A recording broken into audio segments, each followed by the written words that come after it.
And we're live. What's up, Copy Squad? I got Sean Mack in the house. That is me. Hello, everybody. Everybody, hello. Welcome to Not a Copy That. Oh yeah. Do you guys have like a official greeting that you do? Like your What's up, Copy Squad? Yeah, it's I was a huge fan of soul coughing in my 20s, and there was like one live bootleg where the lead singer came out and said, "Hello, everybody, everybody, hello. What's going on?" And so that has just sort of become whenever I'm in a situation where I have to like speak out in public, just my greeting for everybody. That's how you do it. What's up, everybody? Everybody, hello. Hello, everybody, everybody, hello. Hello, everybody. Well, that's cool. Well, how you doing, brother? I'm doing well. How are you feeling? I hear that you have had quite the weekend. I did. You talk about that mastermind stuff? Yeah. So that was all last week, yeah. And then this weekend, I played catch up. Mondays are always brutal for me because generally it's like all this stuff that I said I'll do this on Saturday, and then I don't. And I go, okay, I'll do it on Sunday, and then I don't, and then I go, ah, fuck, I got to do it on Monday. Like for real, it was supposed to be on Friday. So, so Mondays are usually late nights for me, man. I was a little bit late starting this up because I was at the cigar bar and I caught some traffic, so some worker bee traffic at 6:00, and I'll probably scoot back over there after this and just try to wrap up some contract stuff. Sounds good, man. I definitely find that like having like a place that you're comfortable and then going there like especially like late at night and just like having nobody bother you, that's perfect for like expense reports, contract stuff, administrative stuff, like all this stuff where it's like you don't really have to have your brain on, but it has to get done. Shallow work. Yeah, man. So what's cool is like, I really put you off like before you could join. Radio silence, no talking. Even backstage, it was like you started doing pleasantries with me, and I was like, no, you save all that. What I found with when I did Pauline's interview was like right before we fired up the cameras and everything and started talking live, I was like, oh, this is good. We should have been getting all this on the thingy. And then whenever we ended the podcast, we talked again. We just like continued talking. It was already like 3 hours. And then we kept talking. And I was like, damn it. Like there's something about when that little red live thing appears that the dynamic of the conversation shifts. And I'm discovering that. Like I'm trying to capture the actual conversation that we have. I mean, that reminds me of, we were on the phone, I think it was 2 weekends ago, and I always enjoy our conversations because they go all over the place, but I actually have an update from that conversation. Lay it on me. So you specifically were telling me about semen retention during that particular phone call. And you insisted, dare I say demanded, that I practice it in preparation for this particular interview. And so I gotta say, Kyle, I have listened to you. I have done what you said, and now I am Randy Marshing it all over the place. You motherfucker! No, So man. it's like that. The balls, the bouncy balls that you would like play on at like a Toys R Us when you were a kid. Yeah, that's what I got going on right now. All right, so for those at home, I told them not that. Nah, yeah, but yeah, I said like don't contact me. I was like we need to have conversation retention so that we're ready to like splooge everywhere with conversation. It's cool that you decided to also keep it on like the tops and the bottoms, like and retain. But man, maybe now you'll be like a more virulent. How's that word? A more Yeah, hopefully. machismo version of you. Like you just like start like curling like dumbbells or something while you're talking in the background. Like, yeah, I just got to get this pumping. I don't know why. I'm just feeling really motivated today, man. Just got to get. I don't know. I am kind of a soy boy, so hopefully it just like levels me out to like just be like a beta plus male, or maybe like an alpha minus. Yeah, beta plus. Oh, I don't know. That's probably not something like you want to wave as a flag in the streets. Like I'm beta plus. I'm like beta plus. I'm a little bit better. I don't know. I take alpha minus if I had to choose one. Better or worse? I don't know. Yeah, I don't know if I would personally choose either. I think that particular type of categorization is, like most types of categorization, flawed, deeply flawed. Well, it's a marketing thing. So look, I noticed Yeah. this. So Dave Chappelle has this book that he did a short piece on when he was talking about why he left the Chappelle Show. And the book he references is this book Pimp by Iceberg Slim. Hmm. Have you read it? I have not read it. Okay, well, I picked it up and I read it. I'm really just like, if someone names a book, I'll probably read it like that in like the next 48 hours. So it was interesting. It actually put me down like a pimp rabbit hole where I started like, I checked out a couple pimp novels because they're really interesting to me. But something that I noticed is like pimps had this alpha beta shit figured out. Like it's like a marketing, it's like hot now to say alpha beta, but pimps, it was like squares. There was like this idea now. It's like the Matrix, red pill, blue pill is sort of like the term, but pimps, you either were in the game or you were like of the game. Like you were either like a player in the game or you were like at the effect of you were at the cause of the game or you're at the effect of the game. And so the people at the effect, the Johns, they called them squares. People who had one woman, people who had a 9 to 5 job, people who were plugged into the system, as now it's labeled the Matrix or blue pill. This shit was already labeled in the 70s, 60s, and 70s when pimps were roaming Chicago, dude. Like they already had that shit all labeled out. I mean, I think that there is an intrinsic desire in humans to label things according to binaries, you know, left or right, bourgeoisie, proletariat. I suspect that that inclination to just divide society into two camps, um, it really is just a way to map the world that I think is intensely problematic and like wrong, but also like it works for most people. So what do I know? I think like what it is it's just like Nesby. It's just like something to sort of organize the chaos, right? Like, how do I make sense of all this shit going down right now? Have you followed like the Monday musings things, right? Yeah, I've seen a few. So I'm doing the same shit with like my own time and my own like my life rules. Like I feel like there are things, and I really do got to give credit to Andrew Tate for like sort of keying off this idea to me. Like I remember when I first did the thing with Rob Braddock, the first podcast, which is still hosted on Kyle Milligan Copywriter channel, the other YouTube. And one of the things that we talked about was like I am seeing clearly that like playing by certain levels of morality or virtue is not necessarily rewarded. Not like by the Disney archetypes of virtue and like heroism. It's like, and it's becoming more and more clear to me like every day. So today was my 5th Monday musing, which means I've been doing this for 5 weeks. And like when I was doing my thing today, it was like the level of understanding I have for like the game of life, which is essentially what I was seeking to try to get more control over. It's so much stronger. Like I understand things at a way deeper level just by doing like this weird social experiment that I've been doing like the last 5 weeks. It's crazy. Specifically opening up and basically airing out a journal entry for the public to see. Well, yeah, but the journal entry is a recount of the active action I take the week prior.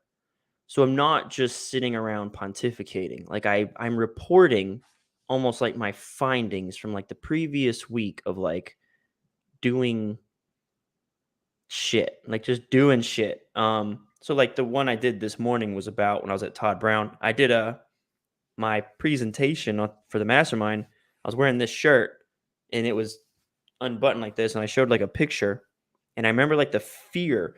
You know, do you ever present at like events like that, like in front of like panels of people or anything? Okay, so let me ask you: do you feel like you would have some sense of nerves, like getting up in front of everyone and trying to present your ideas to like qualified people who are like 7-figure, 8-figure business owners, and you're going to tell them something, you know? I mean, it really depends. For me, I have a pretty robust history of public speaking, and so like any nerves that I get typically manifest just in like breaking the ice with really bad and especially raunchy jokes. Doesn't really work Oh, well you for the mean like YouTube your semen algorithm. retention opener here just a second ago?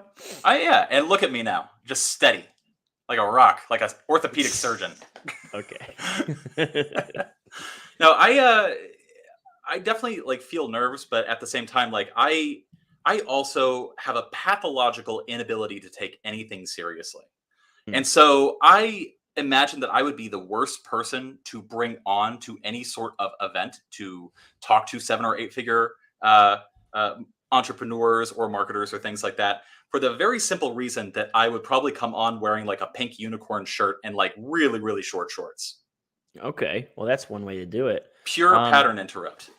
yeah. Now, sorry. So one of the things that I wanted to say, like earlier, when you were mentioning like Nesby categorization, alpha, alpha, beta, what Yeah. Tate has turned you on to, I like for me, I always like look at that stuff, and I think it's like interesting in an academic sort of way, but Hmm. also I do worry about two things. One of them, the map is not the territory. You know, That's like something me and Paul Mosqueda talked about on episode 4. That's the NLP stuff, right? Or hypnosis stuff, or something like that, right? well, I mean, in general, it's just an old adage, which is basically designed to get you like out of, how should I say, the mindless acceptance of Hmm. categories that have been imposed on your consciousness, the world, That things like light that. source is imposing all sorts of pain on me and our viewers.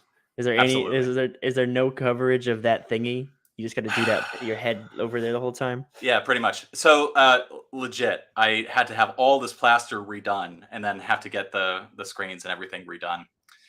Pain in the butt. Yeah. So you're good. Okay, you were saying. Anyway, map is not the territory. The things that you impose on reality are like you said, meant to give order to the chaos, Yeah. but it isn't reality. And that takes me to the second problem that I have with the tater tots, for example. They There is a proliferation of young kids who accept that person's, Andrew Tate's, speaking and teachings as dogma. This is the Okay. true way the world works. Right. And because they are young, insecure, and impressionable, they tend to look at every single interaction through only that lens. Hmm. And at no point can concede that there is the possibility that there is another and perhaps multiple Hmm. ways to live Yeah. that are just as effective, if not more so. Because then you don't have people, like you said, you mentioned like Andrew Tate, like living outside of the how should I say, the constrictures of morality, and Mm. how you don't get rewards. Like Nietzsche was saying that 150 years ago. Okay. So like, there's nothing new there, and nothing for me to like really grip onto. All it does is just make you kind of a dick to like 97% of people. The other 3% are willing to give money. So there is that though. You think like 3% of people are resonating with the Tate message? You don't think like it's a much bigger percentage of people? My interactions with people who have bought Hustlers University 2.0, for example, the vast majority of them are from outside the US. The vast majority of them are younger than the age of 25, and many of them are younger than 20. Hmm. And and again, all of this is anecdotal. I'm not, speaking in any sort of unbiased way.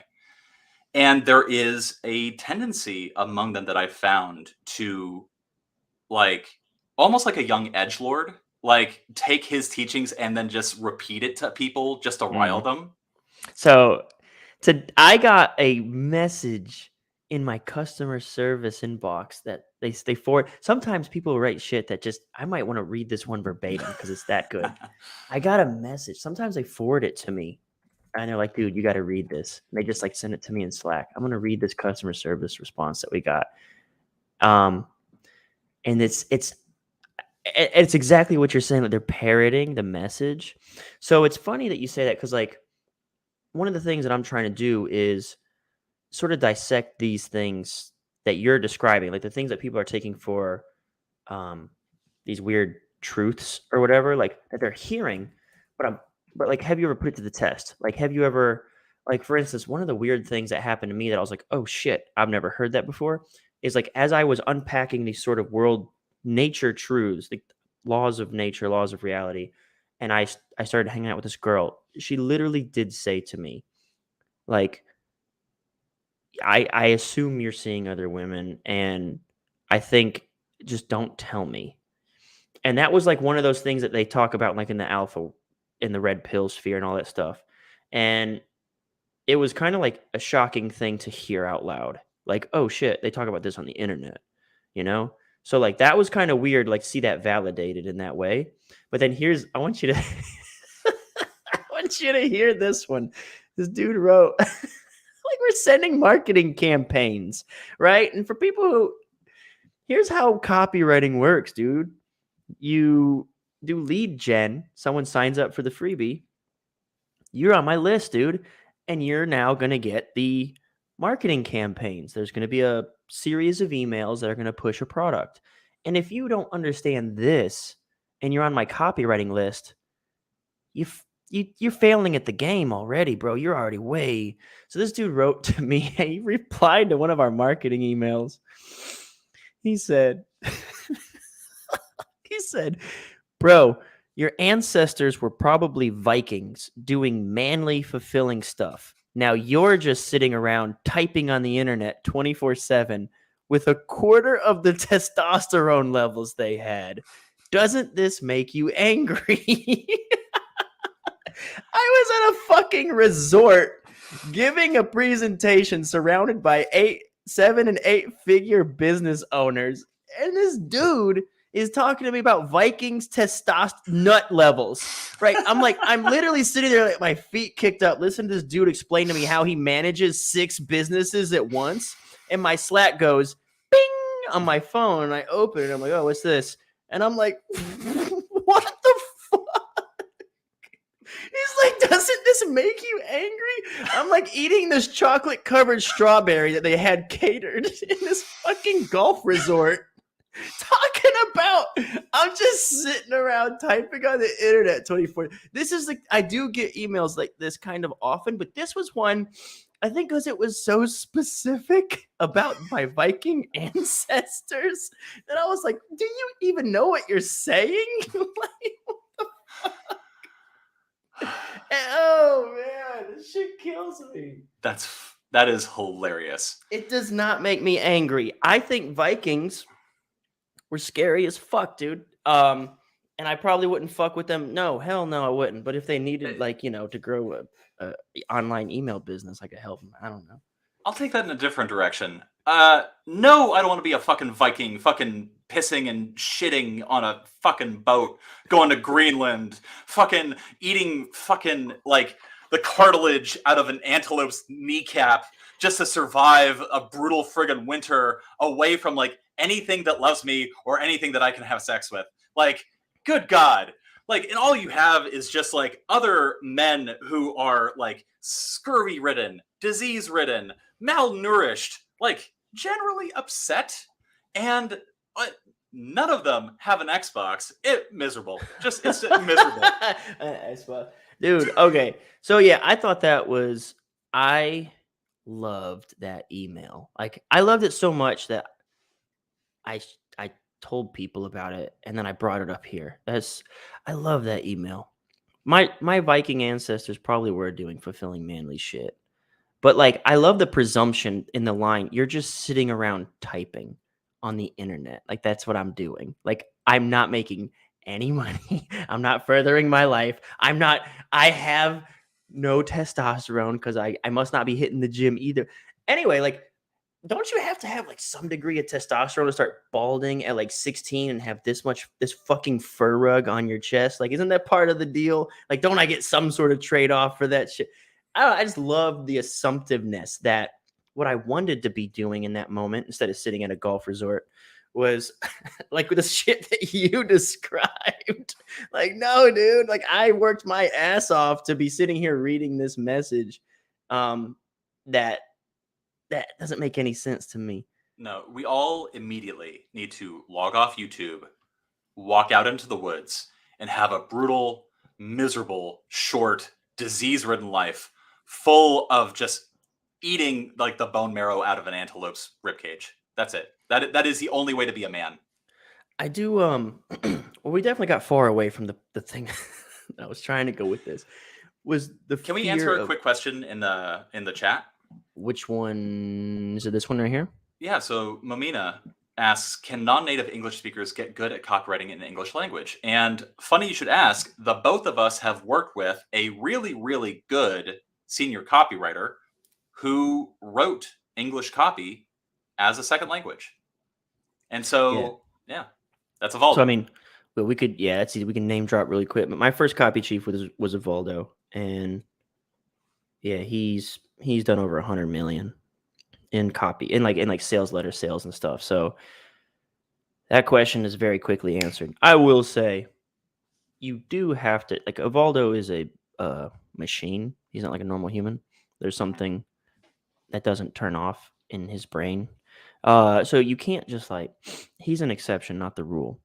But I do believe, I've said this before, like, I don't think like discipline is real. I don't think your personality is even real. I think all we are is a collection or bundle of habits, and those habits compound into outcomes. And so if you were to do exactly what Evaldo did, then you would have similar outcomes to Evaldo. He did have a really blessed like environment in that he had great people around him at Agora when we were there, but his ability to cultivate that skill, it was part and parcel with the people around him. But like if you mimic the habits, like you get so far, and that's kind of like my feedback on that.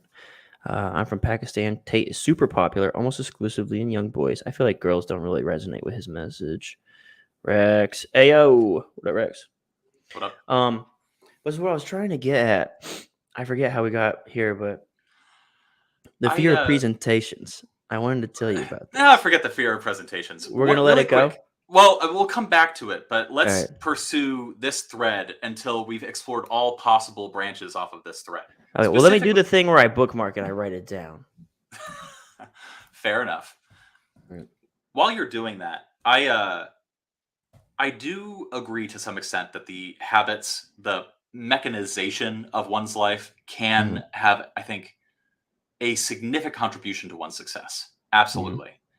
But I do not necessarily think that like you can just install like a circuit board, some other person's habits into some other person's motherboard and expect them to engage with or do or accomplish the same things. So I would say words, I have a hedge in there. I say similar outcomes. So let me unpack that. Like the outcome is going to be context based. So what the outcome would look like would not be $100 million because you cannot control that. You can't control the dollars and cents. Yeah. You can control being the top G in your publishing house, right? Like if you install those habits, waking up every day and checking what, I think he told me his morning routine a while back, like when I was working for him. He told me like he gets up, he reviews all the top emails from the day before. That's like the first thing he does. And then he jumps over to the top working promos from the day before. Now this required a certain level of access of information that he had, but like waking up in the morning, and this is all installed in Joe Schriefer's 3 daily things: read a piece of copy, write a piece of copy, come up with an idea a day. Like if you're doing that, it's that brute force repetition and practice, you will have a similar outcome. What's the outcome? The outcome is being the top of your craft in your arena. I do disagree just a little bit. And here's where I disagree. And actually, Joe and Evaldo used to have a lot of really healthy debates about this exact thing that you're talking about. Like, are copywriters made or are they born? Yeah. Well, let's have a toxic one and not a healthy one. Let's fucking get mad about it. Fair enough. I do agree that if somebody were to do Joe Schriefer's 3 things per day, that they can't help but get better. It is impossible not to get better at writing copy, thinking about words, thinking about marketing. And that's just simply because your brain is just this mishmash of synapses, and it changes depending upon the input you put into it. We can talk about, all the different nerdy shit that goes along with that. But the main thing is that the human brain is very much wired and rewired by context, by exposure, by input. And so ultimately, yes, I agree with you to an extent. It's just obvious. Now, uh, is that true? Is somebody with like a debilitating learning disability going to be able to become the top G at their publishing house by doing just those three things? No. Is somebody who, how should I say, it is literally, and I'm not talking like wokeness. I'm talking about like is actually being persecuted or oppressed at their place of work. Like, is any amount of additional effort going to allow them to become the top D at the publishing house? Obviously not. And so, in my opinion, yes, doing these things will help you. I think it is a little disingenuous to say it will help everybody because it won't. There are just some people who do not have the circuitry. Their, you know, their brains are not going to be receptive to that particular kind of training. The same way that people either benefit or do not benefit from handwriting sales copy. Yeah, I don't do the handwriting sales copy thing. But the thing is, I mean, and I guess again, I think uh I would sort of hedge this learning disabilities. Like Rodney, who was on the show, Yeah. he's a senior copywriter now. He was one of my first guys. When I hired him, I didn't know he had dyslexia. Like he can't read good or write good, and yet he became a seven-figure copywriter. And I would attribute that to a couple like key practices. I mean, first, just showing up, like you said, like every day, you can't help but get better because copy is a language. It's not a thing about writing. It's a thing about understanding how to the dynamics of a conversation to a degree, and understanding how to manipulate specific emotions in the time and place that you want to. And he was able to learn that skill, and it had nothing to do with like his ability to read and write. It was not as greatly impacted by his ability to read and write as it could have been. I think another thing is about like the utility of accepting that fate. I think it's like when you allow those it's like letting the devil into your house, as my granny would say. When you allow yourself to consider that you can't because, you have this limiting problem. Like, well, if you can always find someone with that problem who succeeded, Like I remember I was you have a choice, and if you allow yourself to like to believe that you don't and say, well, it's because my publishing house is oppressing me or because I have a disability or because I have this. If you do that, then you're already like short circuiting your success and you're cutting it off at the knees, in my opinion. So, I mean, there is definitely something to that. I have found that absent of any other extenuating circumstances, like things that would literally, physically, or mentally prevent a person from learning and getting good at a thing, outside of all that stuff, yes, I definitely agree that most people impose limitations on themselves more so than, how should I say, other people impose limitations. Um, like, for example, going back to the being oppressed at a publishing house, you certainly have the choice to go to a different one or go to a different agency or to do something else. Is that possible for literally everybody in that situation? No, obviously not. And so for me, there are always going to be certain roadblocks that are external and many roadblocks that are internal.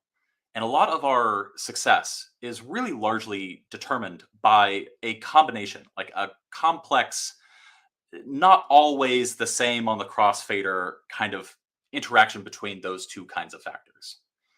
And one of the things that I think is very common for people like you and me who have a platform, who are trying to sell stuff, who are trying to, basically engage in info publishing, is it helps us to tell people in a marketing sense that all of their problems are internal because an internal problem can be overcome.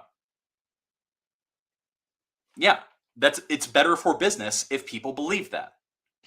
I think it's not. It's also the most advantageous position to take. Like that's at a personal level. Like one of the gripes that I was talking about this on that one of those Monday musings, like the guy who would refuse to accept responsibility for being unhappy at his job. It's not your fault, but it's your responsibility, right? You have to decide how you're going to handle that situation. And I won't condone a victim mentality because nature doesn't condone a victim mentality. And what I mean by that is this is kind of like one of my like sort of life is struggle, needy guys finish last sort of life lessons that I've learned is nature punishes especially weak men.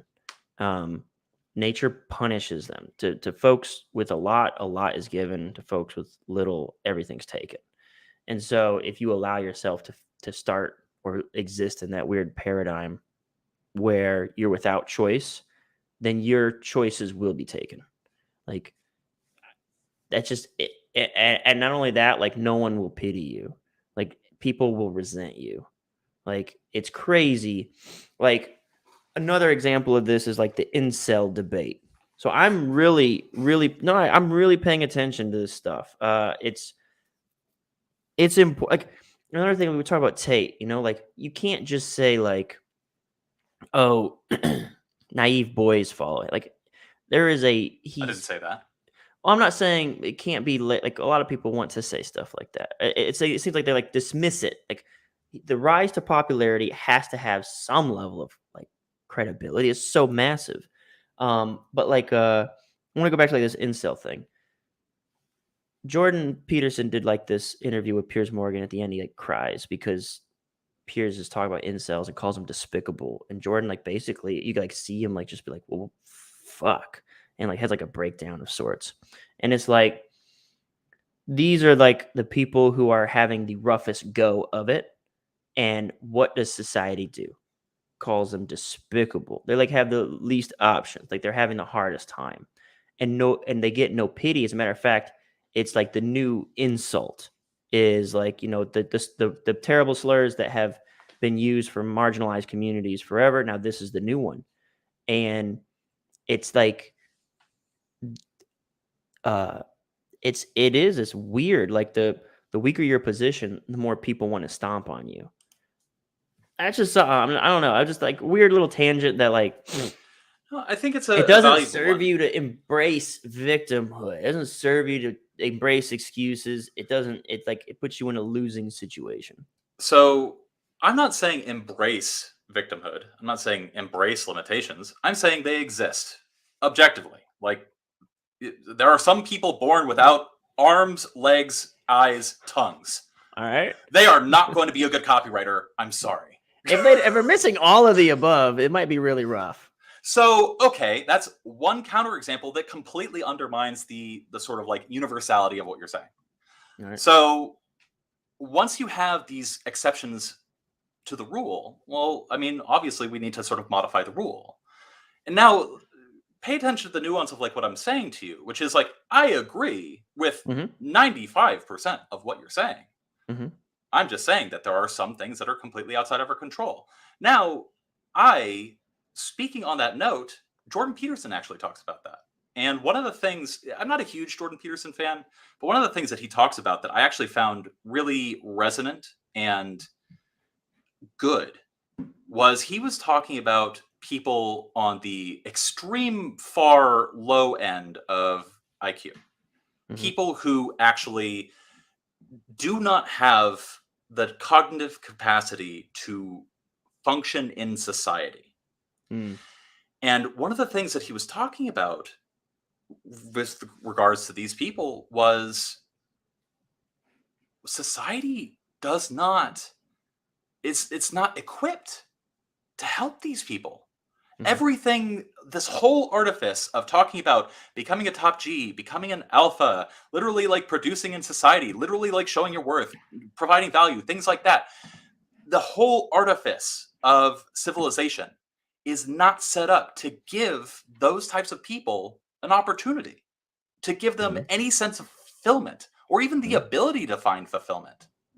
And so, like, I think that with incels, an extension of that particular conversation, I think the right approach to people in that category is compassion. And when I say that Andrew Tate resonates with insecure young men, that's not an insult to these young men. I was also once an insecure young man, as I imagine many people watching this now and 10,000 years in the future will resonate with that as well. Because And we will be very much top of mind 10,000 years in the future. Everyone's going to gather around and be like, remember that Sean Kyle podcast oh yeah, from 2022? oh I mean, this is basically the next Beowulf. This Mm. conversation we're having right here. And so, talk about marketing like that lasted the test of time. Anyway, I think compassion is the right way to approach these people. And I think that the natural response for a lot of these people that have sort of taken the red pill would say, compassion, gay. And, and to which I would say, yes, it is. But also, I'm right. I mean, all right. Here's the thing, though. When you say compassion is the right way to do it, you are doing this thing. I could rephrase that to say people should show compassion. And that is the rub. That's where I stand and I say, uh-oh, watch your language. The word should. I hate That's the word not should. right. That's not how it works. That's what I'm trying to say. I understand the right thing. That's the whole premise here is that I had like this sort of aha moment about the right thing doesn't fucking matter. This is the way things are, right? That's what I sort of started to see. Like being a nice guy doesn't actually get you ahead. There are virtues and morals you can practice that'll garner you respect over time in the right circles. But things that should be rewarded, quote, should, things that are like morally righteous and good and virtuous are not, in fact, rewarded. They're not at the whole. And that is what I keep calling nature. That is, people who are at the bottom seem to get stepped on the hardest instead of compassion and helped up. And even though we have the resources and excess to do so, it doesn't matter. It's not in our nature. You call it society. What are we? Society is just an amalgamation of people's nature. Like, I mean, it's just not in the nature. It's not how things I work. And that's why I keep saying, like, I understand, like, that sounds good, but I think the best thing to do is to get people to embrace the harsh realities, which are like those things that I'm needy guys finish last. Life is struggle. And the third one I've got now is the game is played in the field, and you got to get in the field. Yeah, I don't disagree with that. I two things really quick though. You sound like me when I talk about the word deserve. So just as I don't like the word should or ought is another good one. I don't like the word deserve because to deserve something implies that there is some like metaphysical scales where it's like, okay, there's been enough suffering on this side of the scale, and let's balance it out with like this, or like, oh, you put in this amount of work, you deserve like some sort of reward. There, Mhm. it doesn't exist. You know, Mm-mm. there's what you do and there's what you can get out of life, and that's basically it. And what I would say to what you were talking about vis-a-vis nature is it reminds me of the Noam Chomsky Michel Foucault debate, and specifically a meme that was made out of it where Chomsky was trying to make a point about human nature and Michel Foucault fucking laughed in his face because like, okay, human nature, like, what is it? Mhm. What is it? Is human nature the same for you and me? Is it same cross culturally? Like, at what point do you say this is the universal way a person ought to be? Mhm.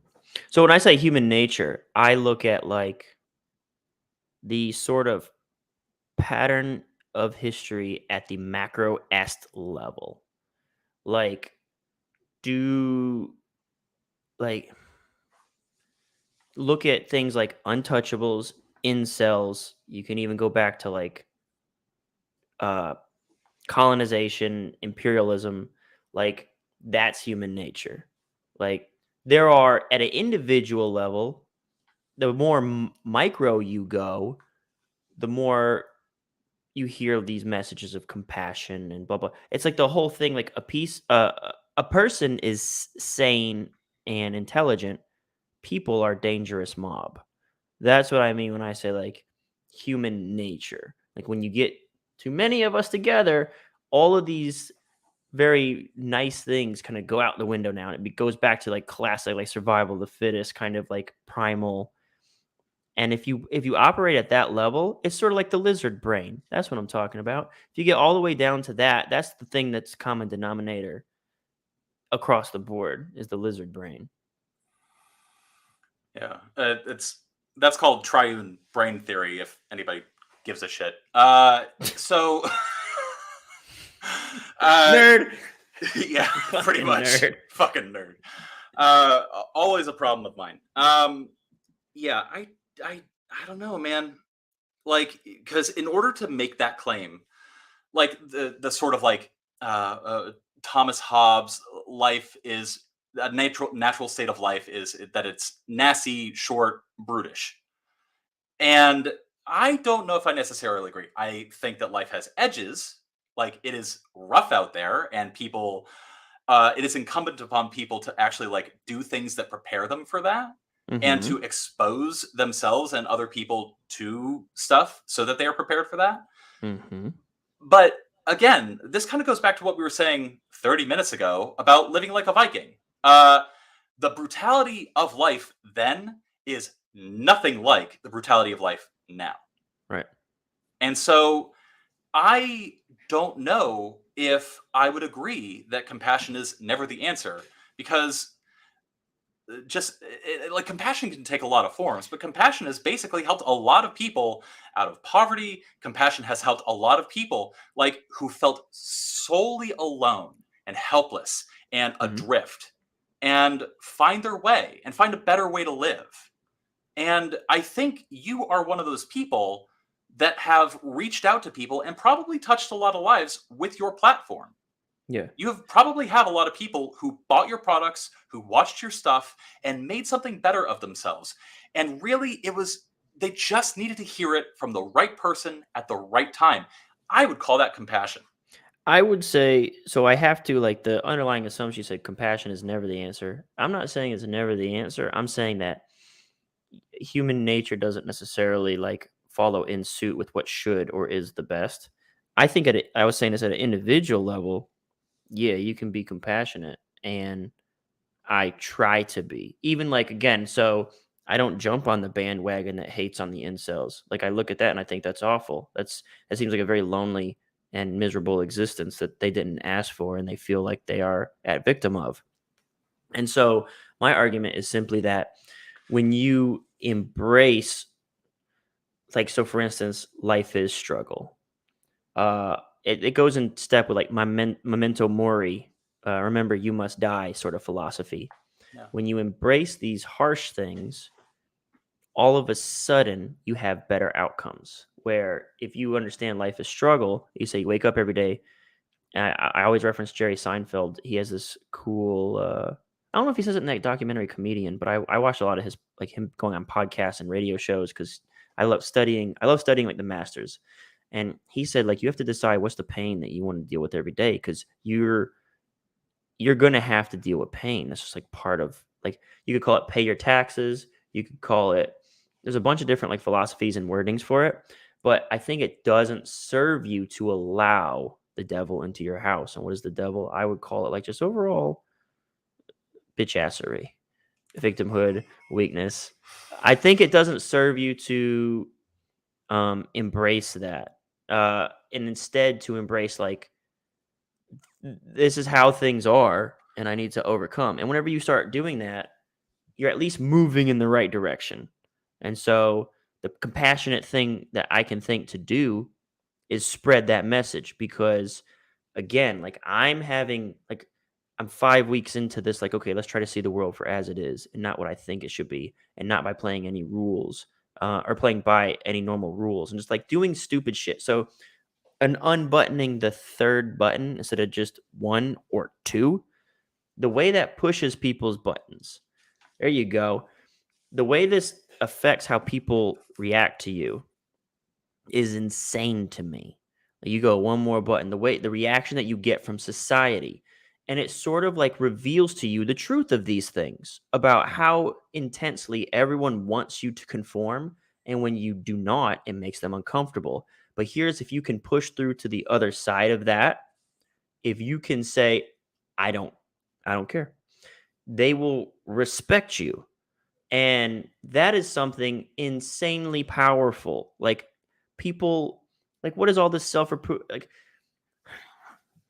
It really comes down to respect or power. Like you call it power, I would say respect. Like when people feel respected, a lot of these fucking terrible like issues sort of take care of themselves. It's these people who feel like they don't have a choice, they're not respected, they have no power or control.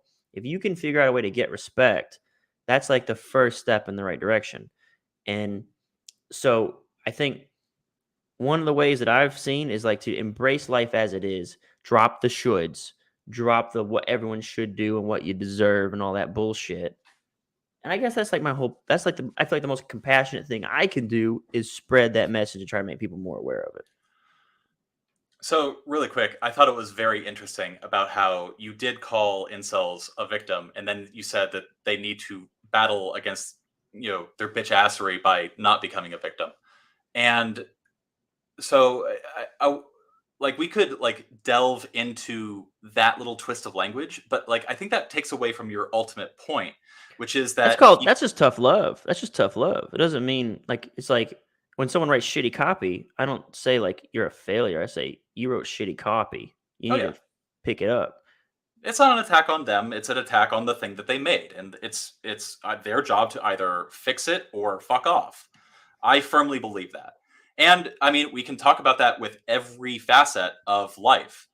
Uh, take away any external factors, and yeah, like you said, it is our responsibility to make our lives what we want them to be.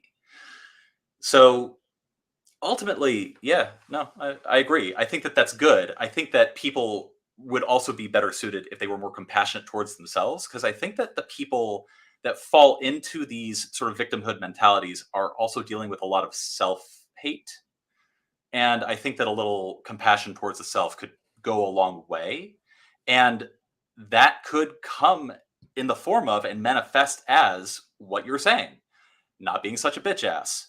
And like unbuttoning an additional button or doing what I do and run naked screaming down the street with my enormous testicles like Randy Marsh.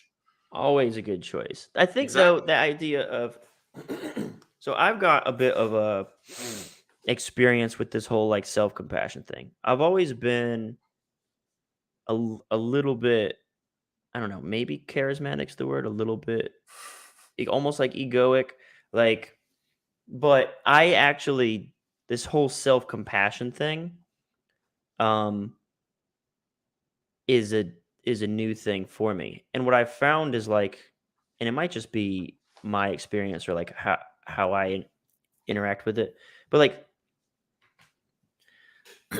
how do I put this? Like I feel like self-compassion is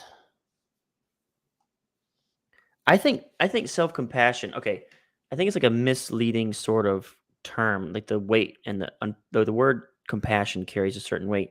I think it comes back to like self-respect, and it goes back to that thing, needy guys finish last.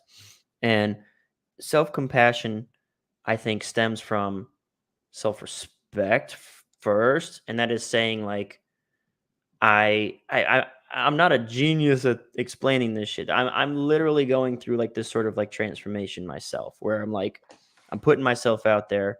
I'm taking more risks. Like even having this conversation with you right now would have scared the shit out of me not too long ago, right? Yeah, it's tough. So it's like the idea of self-respect. And I think what self-respect comes from the way you achieve it and the way that, well, in my limited one person scope, the way that I've achieved it is by uh like setting boundaries, like doing me. I don't want to say doing me, but like this the shirt thing has been so transformative on my life. I don't think you understand. Like the idea of daily, like someone making like a snarky comment and being cool with it. Like I'm at to the point now where it's like I have completely become numb to it. And being numb to that has melted over into so many other facets of my life. Like the guy who, I mean, that one customer service email I found genuinely funny, hilarious. But I get a lot of mean customer service emails. I get people who sign up for my email list and then yell at me for emailing them. And it's like there's so much of that flying at me. I get like I get stupid mean comments on like the YouTube and stuff. And like letting that shit roll off your back. The weird thick skin that just walking around with my chest hair hanging out has helped me develop, I think is so I don't know exactly how to share this yet with other people because like I say, it's my personal limited experience. But I want to sort of share as a guy who has gone through being feeling lack, feeling unworthy, feeling like they're not good enough. You call it imposter syndrome. Just feeling that sort of worthlessness, unworthiness, imposter syndrome. Like as a person who's sort of moving through that and navigating it, because I had to go back to zero to start this channel. We're at like 280 subscribers, and I'm like, hell yeah, that's great. But I had to go back to zero, and everyone watching this had to see my video have like 15 views or 30 views. And I got that other channel that has like thousands and thousands of views. And it's like, I had to re-embrace that beginner's mindset and that like potential to like have my self-esteem be triggered. And I don't know, it's a very difficult thing to sort of transfer that information. I leaving aside the psychobabble for a moment, I do really respect that choice because I was listening to your interview, I believe, with Pauline. And one of the things that you said was you wanted to start this other channel, this podcast, so that you could be more distinctly you. So you could be unapologetically yourself. And that's something that I have done for very many years. Which instead of walking around with a very hairy chest and whatnot, I just am a goofball uh, and a fucking nerd. And I don't give a shit. Like, you know, people can take it or leave it. To bring the psychobabble back in, now that I've given you the one compliment that I'm going to give you, the one word of affirmation, you know, your love language. Oh. And so, yeah, you're welcome. For me, I discovered this after. All right, let's dig. We're into going the there. weeds. I know what's about to happen. We're about to go there. We're about to dig into the weeds a little bit, and so, yeah, you talk about having conversations that a few years ago would have scared you. Here's one. After I got divorced from a woman that I loved, and I kind of had to put my life together. Actually, a mutual friend of ours, Jake Hoffberg, reached out to me. He was one of the first people to like really reach out and show compassion. And I can't tell you how much that meant to me. Just one person showing compassion who had been through that. And there was a sort of like huge series of triggers and changes that occurred after that. And one of them for me, who, you know, not only went through that huge transformational, like 90-degree moment where my whole life was basically tossed up into the air and I had to pick up the pieces. You know, I also like was raised by an alcoholic and like a slightly abusive dad and, you know, like all that fun stuff. And so I had a lot of shit to work out and a lot of stuff to process. You know, people who came onto this live stream 54 minutes in, like, are they ever going to talk about copywriting? And this is all related to it. This is all part of it. Yeah, you're on the Kyle Milligan show now, baby. Like this is not the copywriting show. I have a copywriting channel. It has so much fucking content. You could watch it till like the end of your days. And at the end of your days, when you're done watching all of Kyle Milligan's content, then you can go over to youtube.com/copythat. First, like and subscribe over here. Oh yeah, do that. And then, you know, there's other stuff like my stuff, which, you know, is like a lesser, slightly shittier version of Kyle Milligan's stuff. Check it out, y'all. Copy that. And so one of the things that I did after that transformational moment was I started going to therapy. I'm not ashamed of that at all. But one of the things that what is it they say? Like, the student finds the master only when they're ready, or something along Oh yeah, those it's like lines. when the student is ready, the master will appear. I had read many books about cognitive behavioral therapy and living life. We worked in the same field. I've read a lot of self help books, like so many, like just as research. It was only when I was in therapy that it was framed for me this way, which is sit down with a pile of words. Each word is something that you can value, that you personally can choose to value.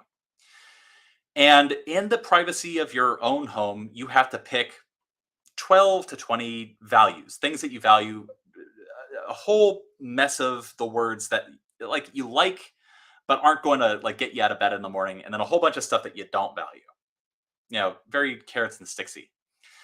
And so one of the things that you're supposed to do after you do this exercise, and you're occasionally supposed to check in with what you value, look at what you do during a day.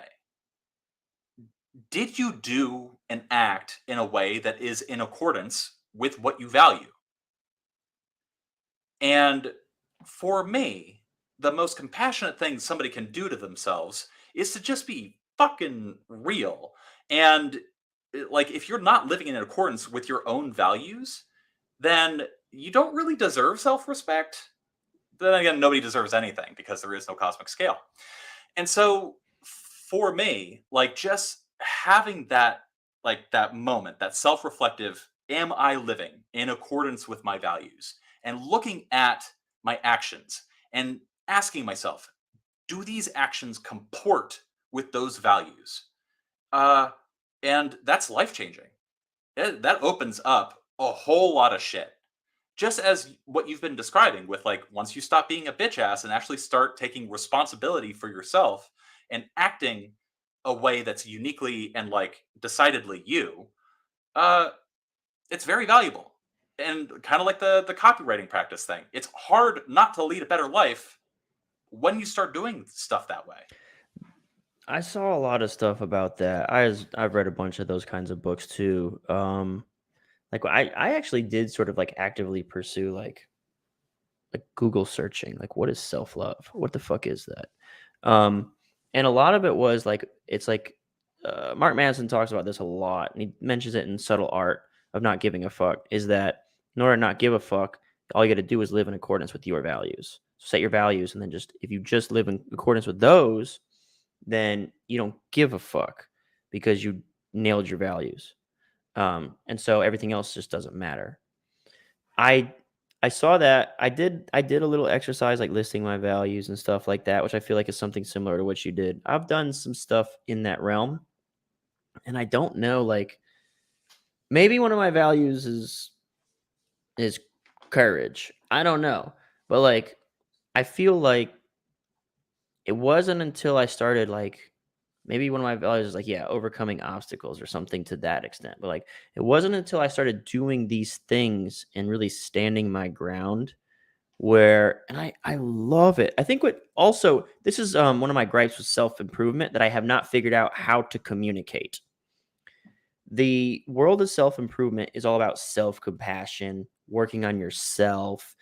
I cringe when I see these videos like disappear for a year and work on yourself and your business and your body and get six pack. I just I just don't think because then you come out. All right. Then you come out like, yes, I did it. I'm the perfect man because the book said so. And then all of a sudden, no one still gives a fuck about you. Everybody's in shape. Everybody's got money. No one gives a fuck. You're not special. And it's like, well, I just fucking went away. I just wasted a year of my life and you feel worse because you just put in all this effort. I think what self improvement completely neglects is the positive feedback loop of your external environment that is so critical to your self worth. It wants to say that you don't need that validation. It's like bullshit, man. We're communal animals. We need connection. We need a tribe. We need positive reinforcement. And one of the things that I started to recognize was there was little acts that I was taking.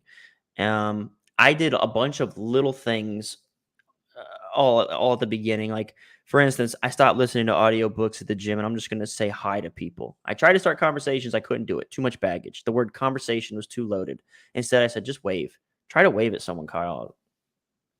I remember the first time I did it, I was gassed. I had just done like some tricep pull downs, and I was like leaning against the bar, and I saw this trainer. She was walking towards me, and I was like, this is my chance. I gotta wave or something. I was like, and I like threw thumbs up, like half dying, out of breath. But she was close enough. I was like, I threw the thumbs up, like just because I knew I had to. Because if I didn't, I was bitch ass. And the lady, she smiled. She thought it was funny.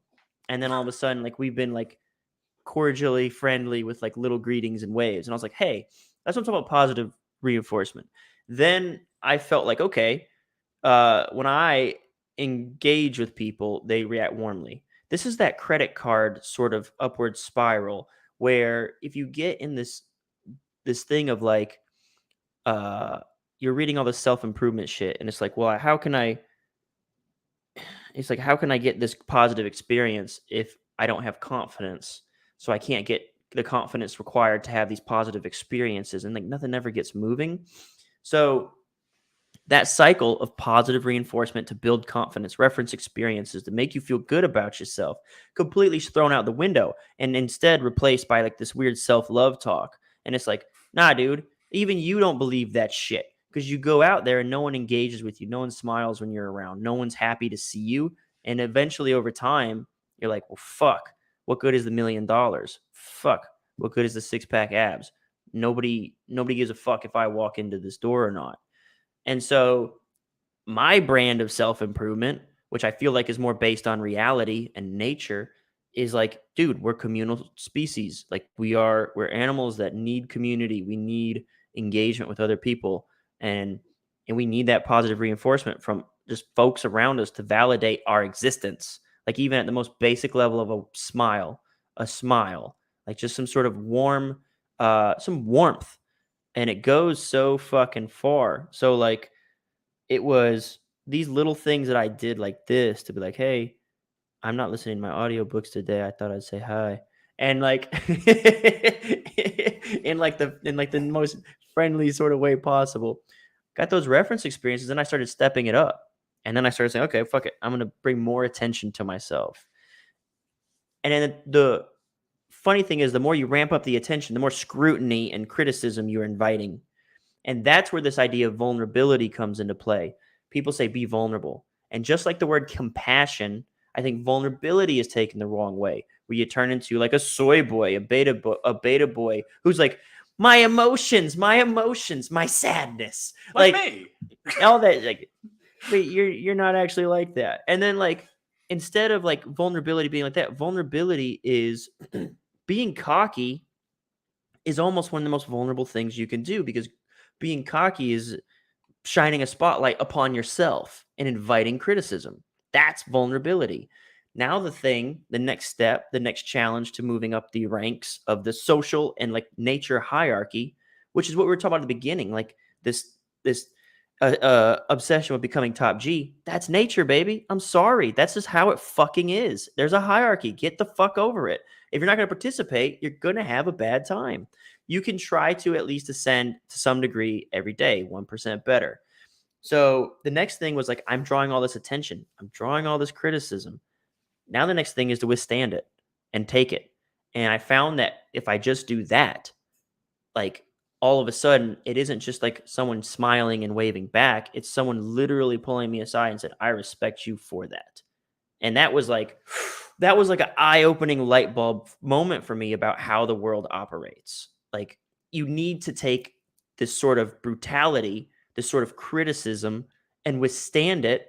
And what I like about it is it reminds me of my approach to copy, where I force a bullshit response early in the copy. I want someone to see me and very quickly go red light or green light and say, who does this motherfucker think he is? And that way, I don't have to do like these weird sort of long virtuous cycles of proving myself. They get to find out in 10 minutes because they're going to challenge me, and I'm going to withstand the challenge. I'm going to weather that. And then automatically in the first 15 minutes, someone has already made up their mind if they respect me or not.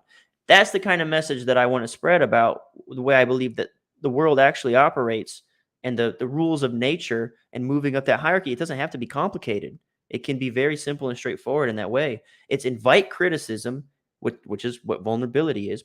Invite the spotlight upon you, which will be very uncomfortable. And when it hits you, and it won't always be pleasant or nice, to stand strong and weather that storm, and you move up with that person, whoever it was that challenged you. You're all right. I see you.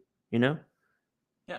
Well, I mean, there are so many ways you could go with that. I personally, and this is just a personal thing, don't think that there is a human nature. I I just don't think that there is one. But how can you write fucking copy and say that? Easily? Are And you well, not tapping into human psychology and human nature when you persuade someone? Aren't you using some sort of law or like roadmap to like, this is what makes people buy? It's not different every time. It's always the same sorts of things. so I don't know if you remember, but you and I actually had a very long conversation about this very thing at Club Chuck when you were back in Baltimore. This is in like 2018, I want to say. And you were saying like, no, Nesby, like new, easy, safe, and big, like these tap into like completely like innate universal facets of human psychology. And my response to you was, well, then why are our conversion rates only like 1 or 3%? Because Well, okay, let me go ahead. Go let me ahead. finish. You Yeah. do your thing. So like for me, I think that humans, the people who talk about human nature, Kyle, you're fucking ridiculous. Go ahead. Go ahead. I'm listening. I got. Whenever I hear a discussion about human nature, it's always an attempt to put behavior in a bucket, to apply a map to a territory. And if it's one thing that I do believe about human nature is that it exists, if anything, on a gradient.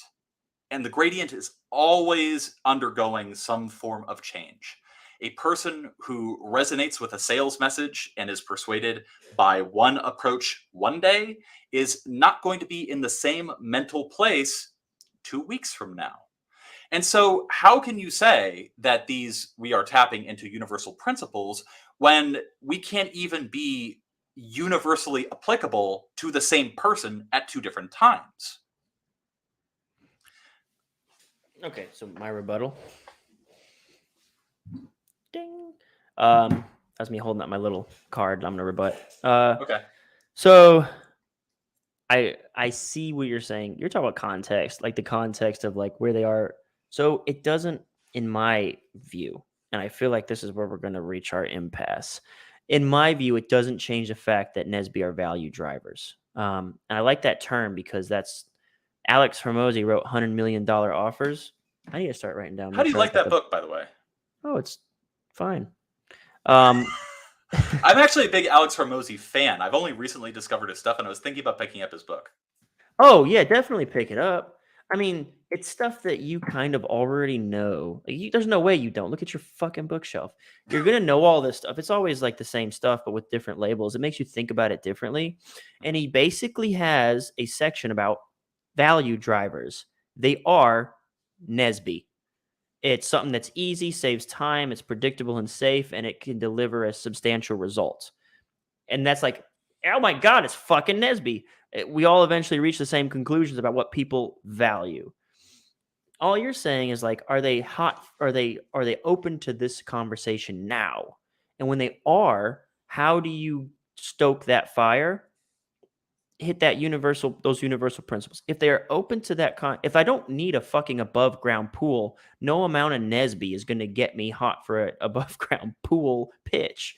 But if I do, and I have to make a decision, you will get me to choose your above ground pool if you know how to utilize Nesby better than the other guy. That's the one that wins. So, of course, I agree with that. If we're talking about receptiveness. But where my rebuttal is to your rebuttal, I think can be summed up in an anecdote from Mark Ford. How long is the anecdote? Because I kind of was looking for a monologue from you so I could go take a piss. Oh my God. I got the bladder of like a fucking toddler, dude. Like getting older sucks. Being a male, getting older sucks. Do you go think take this a piss. monologue will last like 1 whole minute? I think I could manage a whole minute. You a talkative ass dude. I believe in you. Thank you. I believe in me too. So here it goes, really quick. Mark Ford, when he was working on his first sales letter, was really like dealing with a lot of the same emotions. All the copy that he saw out there that was selling a similar kind of product was leaning onto the newness, the scarcity, the bigness of gains, things like that. And he's similar to me, but of course different because we are different people. He started from the premise of like, well, if all these other people are shouting the same sorts of claims and making the same sorts of promises, well, what if I take a different approach and approach a different like emotion, a different facet of human psychology, something that is being ignored by all these other copywriters. And one of the things that he did that like became one of the biggest financial offers of like the 80s, I believe, was very simply try to appeal to people's desire to be part of a larger group, to appeal to people's desire to be, like what Kyle was saying earlier, part of a social network and a community and a tribe, basically. And nobody else was really doing that. And so ultimately, Mark Ford's big breakthrough was realizing that there are like the big emotional triggers, and then there are softer, way more subtle emotional triggers that one can tap into in copy. And what I would say to Kyle, once you get past the, are some people receptive or not, now you have a bunch of people that are using Nesby and the alter egos in the writing or not. Well, now you all of a sudden are writing copy in the same market as people who know Nesby. Your customers, the people that buy from you, are going to be attracted to a different appeal beyond Nesby once it's already saturated out there. And so the thing that you would need to do as a copywriter, in my opinion, is look for other ways to tap subtler, softer emotions, like the human desire to love and to be loved, or that sense of community, or other softer things. That I think is what sets really great copy apart from like copy that's always using the same sorts of triggers. Did you hear my whole spiel, or was I just drowned out by the sound of piss? Yeah, no, I heard it. It was total bullshit. No, it was fine. So, I mean, like, I get what you, I get what you're saying. There are like. By the way, everybody watching now in 10,000 years in the future, like this has been our friendship for like the last 5 years. It's like we're not talking in a manner that's like much different from how we talk privately. Oh yeah, you're a debating ass motherfucker. Like you can't like have conversation. You have debates. You have like grand philosophical standings, and then you say, "What do you think of that?" And then I'll say what I think, and you'll be like, but Nietzsche says, and I'm like, "Oh god damn it, here we go." Fucking nerd. Fucking nerd. I was just over here trying to enjoy a cold nasty at Uncle Chuck's or wherever the fuck. What was it called? Up Chuck's or something? Club Chuck, or the Club Charles Club, or whatever. Where was that? Where the fuck did we go to Charles Club? It's all in Charles Street. Is it in Baltimore? I don't. Which one was that? So it's the one where it's like kind of looks like a beauty salon, lots of neon lightings. There's like this really dingy, like little like secluded room. Was that like? I thought that was like is that the basement thing we went to? Maybe. Are you talking about in New York? No, we went to this like basement there. It was like the Art of the Beer or something, like Art of the Brew or something. There was like a basement spot near it. Yeah, Brewer's Art. Brewer's Art. Was that the basement place? Yes, that was the basement place. And that's not Uncle Chuck's. No, it is not Club Chuck. Okay. Well, anyway. But yeah. I just find the whole notion of like human nature to be like I'm skeptical of it. That's all. Okay. All right. So let's talk in broad strokes. It's one of those things where like if you stick to these, it's like poker. It's like blackjack. These rules do not guarantee a W, but over the course of time, following these optimizes for wins. That's the sorts of paradigms that I'm trying to embrace. See, I can get behind that. I like that. But the difference in premise between what you're saying there and like saying like this is true for all people and all people need to follow this in order to lead a good and fulfilled life is that you're basically saying that you're just trying to optimize, and it doesn't really much matter if it's human nature or not. What matters is that it just happens to be true some percentage of the time in a way that's meaningful to you. I think that that's good enough. It's always right.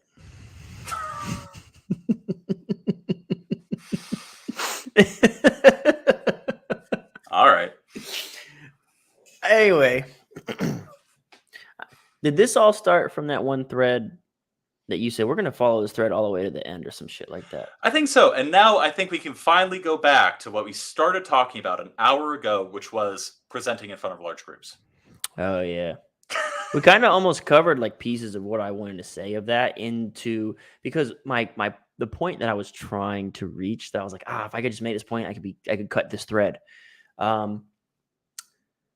My fear of the presentation had nothing to do with my presentation, nothing to do with the audience or like who I was getting in front of. I remember like the fear of like presenting at top one for folks who were tuning in an hour after I mentioned it. Todd Brown's mastermind, 7-8 figure business owners and marketers. Fucking John Benson sitting right there. For folks who don't know John Benson, he created the VSL. I think he presented like 2 people after me. And so I got to get up there and act like I know everything about copy. But what really scared me was going up there with my shirt unbuttoned. Like that was what I was trying to get to, was like, because it violates a societal norm that in this setting, you should not be dressed like this. And I think that's what I was trying to ultimately say. And I think I covered it sufficiently during our last little rant, where it's like again, laws of nature, which are universal and always true when I say, are like they're so powerful. Like the idea of like societal pressures and conformity, and that standing out is just powerful. Like I just feel like standing out and being your own person, it's that whole thing, like authenticity. It attracts the people like you should attract, but man, does it attract them. Like they people were like, that's a dude who's doing his own thing. I just think it's powerful. It's like I want everyone to experience that, because I have always been a dude, especially like out in public. I don't know, man. Like I don't know. I just don't feel like I ever like really broke the mold. Like I didn't do anything crazy out there. Like just like if we're out drinking, like we're just out drinking, like doing us. No big deal. You're debating, and I'm like, and I'm getting drunk. You get drunk too. Oh yeah. No, I fully admit that I am an extremely frustrating person to talk to, because I don't like small talk. Like if we're not talking about is there a human nature, I get bored. I don't give a shit. Like who cares? Shut up. Like honest to God. And so it's either that or work or like art. And that's pretty much it for me. Like, that's what kind of my wheelhouse. And I didn't so know you were into art. Yeah, there's a lot of books on the shelf. Those aren't art. What the fuck? As books. Literature is art. All right. Okay. Is this about to become is literature an art? No, I'm not going there. I don't give a shit. Like, all right, you talk about like that's like how I feel about small talk, about debating if literature is art. I'm not doing it. Okay, that's fine. That's fine. And you know what? I respect that. And I'm sure you self-respect yourself for that. Man, this positive feedback loop is just endless. I'm on a flywheel of respect and fucking positive pheromones and hormones and what is the chemical? The good endorphins, dopamine, yeah, serotonin. I'm getting all that shit right now, dude. Oh yeah, just squirting norepinephrine into your. Anyway, just moist with it. And now all I can think about is like your moistness. Anyway, so like moving past all that, one of the things that what you just said reminded me of, and I think this points to like what my point is about human nature kind of is. I was reading a fascinating book about the history of the fortune cookie. And and here's the thing. Originally, the fortune cookie, when it was brought over to America, it had like translated proverbs from Chinese into American. And what they discovered was that certain Chinese, American, my into favorite English, language. American English, and yeah. And so into America, into English. And so what they found was that the Chinese proverbs really ticked Americans off. And they had to modify the copy on fortune cookies to be more in line with how Americans view the world. Here's a very specific example I remember from this, which is in America. I was about to say American again. Sorry. In America, we have the notion, the squeaky wheel gets the grease. We have embedded into our language a phrase about exactly what you're saying. Being a little crazy, being a little loud is the thing that allows you to get an outsized amount of attention. In China, the sort of commensurate, like alternative proverb that didn't fly here was the bird who sticks his head out of the bush gets it shot off. Commies. Fucking commies. But that adage precedes communism. So, monarchists? Anyway, so Old school commies. old school commies. So, I think that comparison points to a pretty fundamental difference. Like, you try to advocate somebody that has that, let's say it's a self-limiting belief in their mind. They have that belief, like, oh, I should not be sticking my head out of the bush, metaphorically speaking. And you try to come at them with that message that you just gave, you're going to be bashing your head up against a brick wall. That's interesting. Yeah, like oof. Well, isn't that the same thing though? Isn't that kind of the pre-programming? Like the idea of like society sort of dictating to you where your place is. And I do think I'm glad you brought that up. Now you got me thinking. It's the my experience is purely American. Like across cultures. Even I do think that's like I'm ignorant to this, but like I think on this side of the planet, like down through Mexico, South America, a lot of the stuff that I'm saying is more true. Like to stand out and to make yourself known and then withstand that criticism, I think it garners respect. I don't know how it would happen over there in like China and how their culture would. I do know that there's definitely a lot of differences. Like it's almost completely backwards from what we do. Or forwards, and what we're doing is backwards. And I don't know. That would be very interesting, wouldn't it? Like to know if someone were to like, I don't know, like can you look to like cartoons and see what are heroes like? Like what are the hero attributes? What do they espouse as like the thing that they want to emulate? Are they very quiet and humble? Or do they save the day and do courageous, big, awesome things? I don't know. So there is actually a Chinese movie called Hero. Mm-hmm. And it was released around the time of like Crouching Tiger. What was it?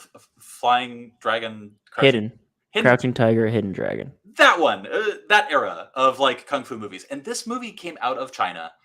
And what's interesting about it is entirely about what it means to be a hero in Chinese culture.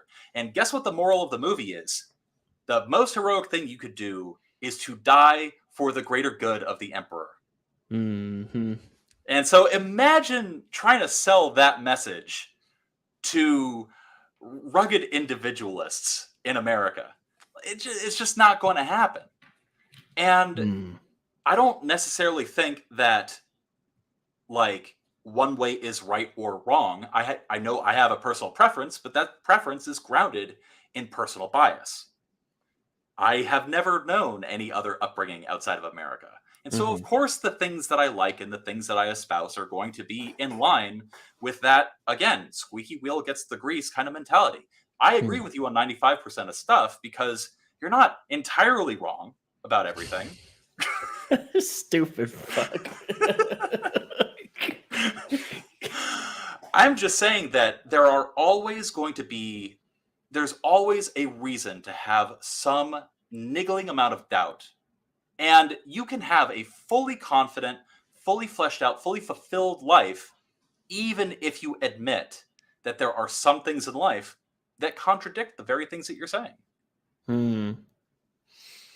That is interesting.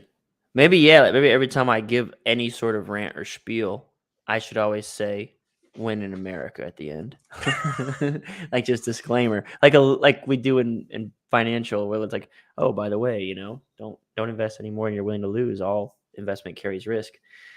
I could be like, all this stuff is great. Don't do anything that you wouldn't want to get like jailed for. Only in America should you be an individual. I don't know. Yeah. What's the Christ? I'm not going to remember this dude. Stephen's quote, "Let be the essence of seem," or something like that. Where when we're talking about these things as being like existentially real, these concepts, these like human nature, for example, it's good enough to just say, "It seems to me like dot dot dot." And then everything that follows is going to be couched in a personal perspective and all the trappings that come along with that. And so that's kind of how I tend to approach things when I'm making any sort of like big claims about like how to write copy or how to live a fulfilled life. It seems to me like, and then just carry on from there. Well, that doesn't sound like it's got much conviction, does it? Oh, I have a ton of conviction because it does indeed seem to me like these things are true. Yeah. That's an interesting little philosophy you got there. Seems to me like. Yeah, man. I like it. I appreciate it. It's also legally compliant. Legally compliant. Yeah, it seems to me like if you invested in this stock, you'd make $1 gazillion. Exactly. Exactly. No, seem is a FTC very would knock on powerful this door. verb. Yeah, yeah. So I do feel that the verb to seem is powerful and underutilized in a lot of these kinds of conversations. It seems to you that the verb seem is powerful and underutilized. Exactly. You're full of shit. Yeah. I disagree. I'm just fucking with you. Yeah, it seems to me that you're full of shit. Nah, I get what you're saying. I like that. I like that idea. Like seems could be okay. It's underutilized. Is there any more context that you like? Just pure copy. Just big. No. I do feel that it's underutilized because I think that, like we were saying at the very beginning of this conversation, that people are quick to put things into buckets, to divide things into binaries. You'd call that human nature. It might seem that way to some people. No, just because there is a tendency doesn't mean that it is necessarily human nature. But again, like I said, I'm not saying that human nature doesn't exist. I'm saying that I'm skeptical of it. So there's a difference. All right, I got some human nature to drop on you. When we talked about fortune cookies and shit, I was like, very much in the Hero movie. I really want to order Chinese food. And that's because you triggered my human nature whenever you started talking about fortune cookies to want Chinese food at the same time. Yeah, if there is a human nature, I think it's the Marquis de Sade kind of human nature. The purpose of life is to eat, shit, piss, fucking die. And everything else beyond that is just pure gravy. Like a sort of Raymond Carver, like that's just gravy on the mashed potatoes of life. I feel like we're never going to get off of this human nature thing, and I keep making the crime of pulling it back. I feel like though, okay, I'm going to make one more attempt here. Let's do it. The idea of value and respect. So I think that is fundamentally part of like human nature and moving towards happiness, and depending on which culture or context you're in, the way you achieve that might vary. But it is within us to want to feel and understand our place in the community and be respected for it. Like, if you're not the best warrior, you want to be like the best blacksmith or gardener or this or that. Like, you just want to be respected for what you contribute to the community. Well, I mean, I generally, well, it seems to me like most people move through their life and don't want to feel like the things that they do are valueless. Like, I think that that's why a lot of like younger people now, or people like our age, are sort of like glomming onto socialism because it seems like, And we're going to socialism now, huh? oh yeah, absolutely. Oh It shit. seems like they don't have or perceive much value in the things that they do and the contributions they're making to society, and they don't see themselves getting rewarded for the effort that they're putting into that machine. And That so, oh, I'm sorry. You go. I'm not going to interrupt. I'm sorry. I'm bad for that. I will just put a pin in what I'm saying with a very simple thing, which is like humans do seem like they tend to want to perceive themselves as important. I think that that's more a function not of human nature, but as just because we are all the first person player in the video game that is our lives. We know no other consciousness aside from our own. And so we are naturally going to bias our own experiences as more important than other people's. Hmm. Okay. Terminados, Finoto, done. Yeah. You said that they feel like their thing is not valued or something like that. They feel like they're not experiencing like, and I feel like that's my version. I I know, I feel know. like I noticed that. it seems to me Yeah. that the issue there, the problem and solution is you're you're playing the wrong game. Like you could just call it capitalism or something. I don't know. Whatever game you're playing it inappropriately. You're not playing with the correct set of rules. And so what I'm vying to do so far on this channel is tease out what are the rules, and there's definitely winners and losers in the game of life. If you're a worker bee and you're unhappy and you feel like you aren't getting any value, well, have you learned the rules of being the person at the top? Have you learned how to play that game instead of the game that you're playing where you feel unfulfilled? Like, have you learned the rules of what actually gets rewarded in society? Rich Dad Poor Dad did this at a personal finance level like 20, 30 years ago. Robert Kiyosaki figured this out. The rich buy assets, the poor and middle class buy liabilities and call them assets. He saw the rules. He saw everyone getting pushed into buying a home that was actually a massive liability, accumulating all this debt for education that didn't pay out. He called this decades ago. And all he was doing was pointing out, look, these are personal finance rules. They aren't like human nature rules. But he's saying these are the rules of the game, and these are the people who are rewarded and how they're rewarded. And so when I hear someone say, like, I'm working a job and I don't feel valued and I don't feel this, it's like, well, have you stepped out of like your personal skeleton and shoes and said, well, what are the rules of the game I'm playing and that keeps me losing it forever? Every day I wake up, I'm losing. Every day I wake up, I say, I got to do this again. I got to do this again. You're losing that game. And have you ever stopped to think for a minute that your rules are broken and say, it's not my fault, but it's my responsibility to learn the goddamn rules. You don't have to anymore. You just tune into the Kyle Milligan Show channel on YouTube, and he'll sit there and he'll fucking figure them all out, and he'll lay them out for you. Sean will come on with his books and his research and try to poke holes in all my fucking wisdom. Steel sharpens steel. So aside from that, I do wonder, because I think that message, step outside of the matrix, make something of your life, grab life by the balls and own it, et cetera, like change the rules of the game that you're playing, because you do have the power to do that. I think. Oh, sorry. I don't know if I'm saying change rules. I think it's recognize the real rules at play. Fair. I apologize for garbling your language. I will say that though, that like that dissatisfaction, can we really map that onto winning and losing? Is it really just another binary that we're going to lump people into? Yeah. But why? Like, for example, and hear me out. Why is Jeff Bezos more of a winner now than, say, a dude who like doesn't want to be rich and just like wants to hang out with his family and play catch with his son and like have a beer with the guys like once every Friday night, go home to a life who loves him, and then ultimately die poor but fulfilled by the life that he has led, a simple life.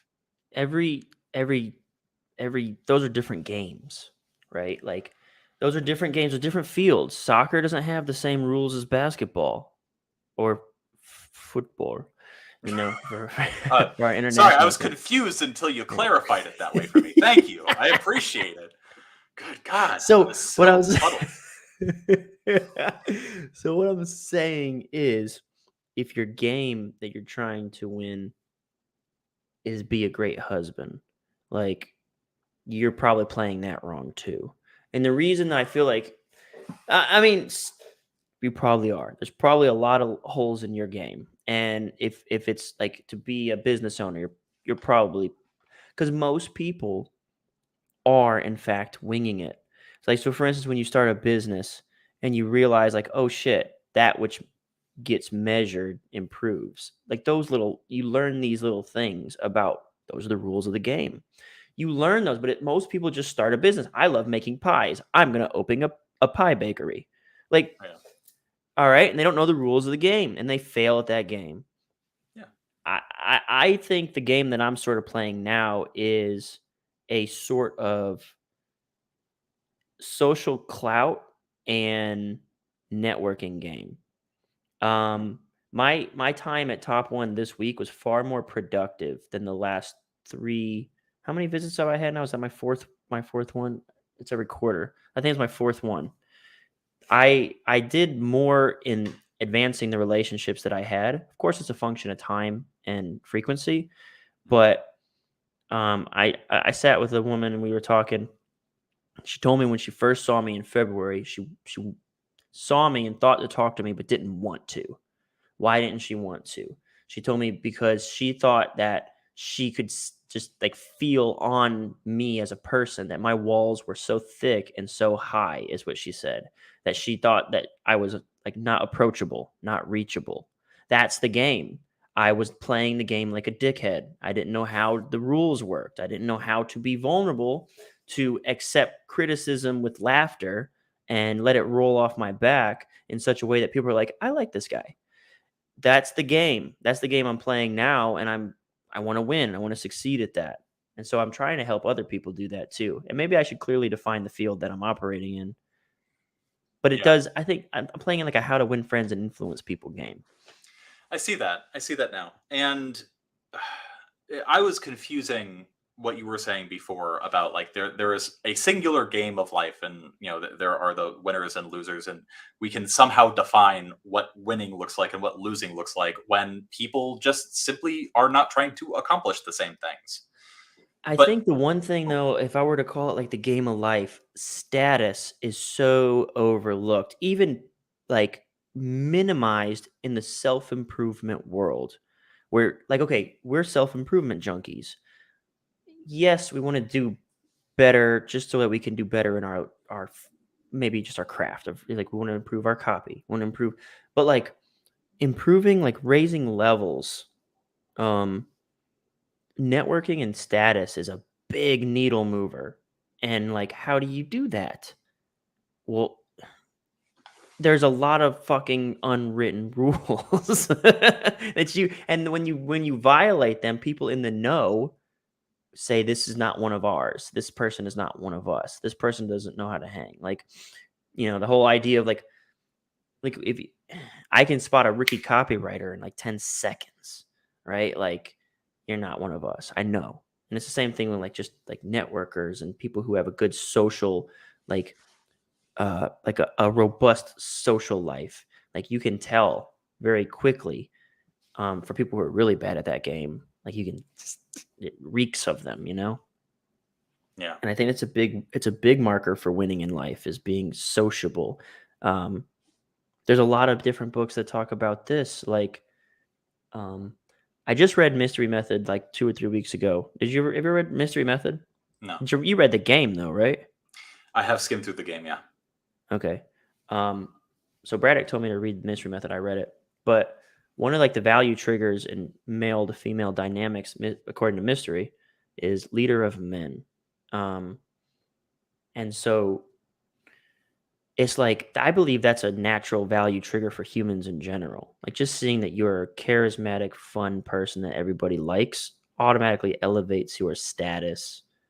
And if you know how to convey that very quickly with people, I think it's a game changer for you in like your day-to-day life. Can I give you an alternative framework for this?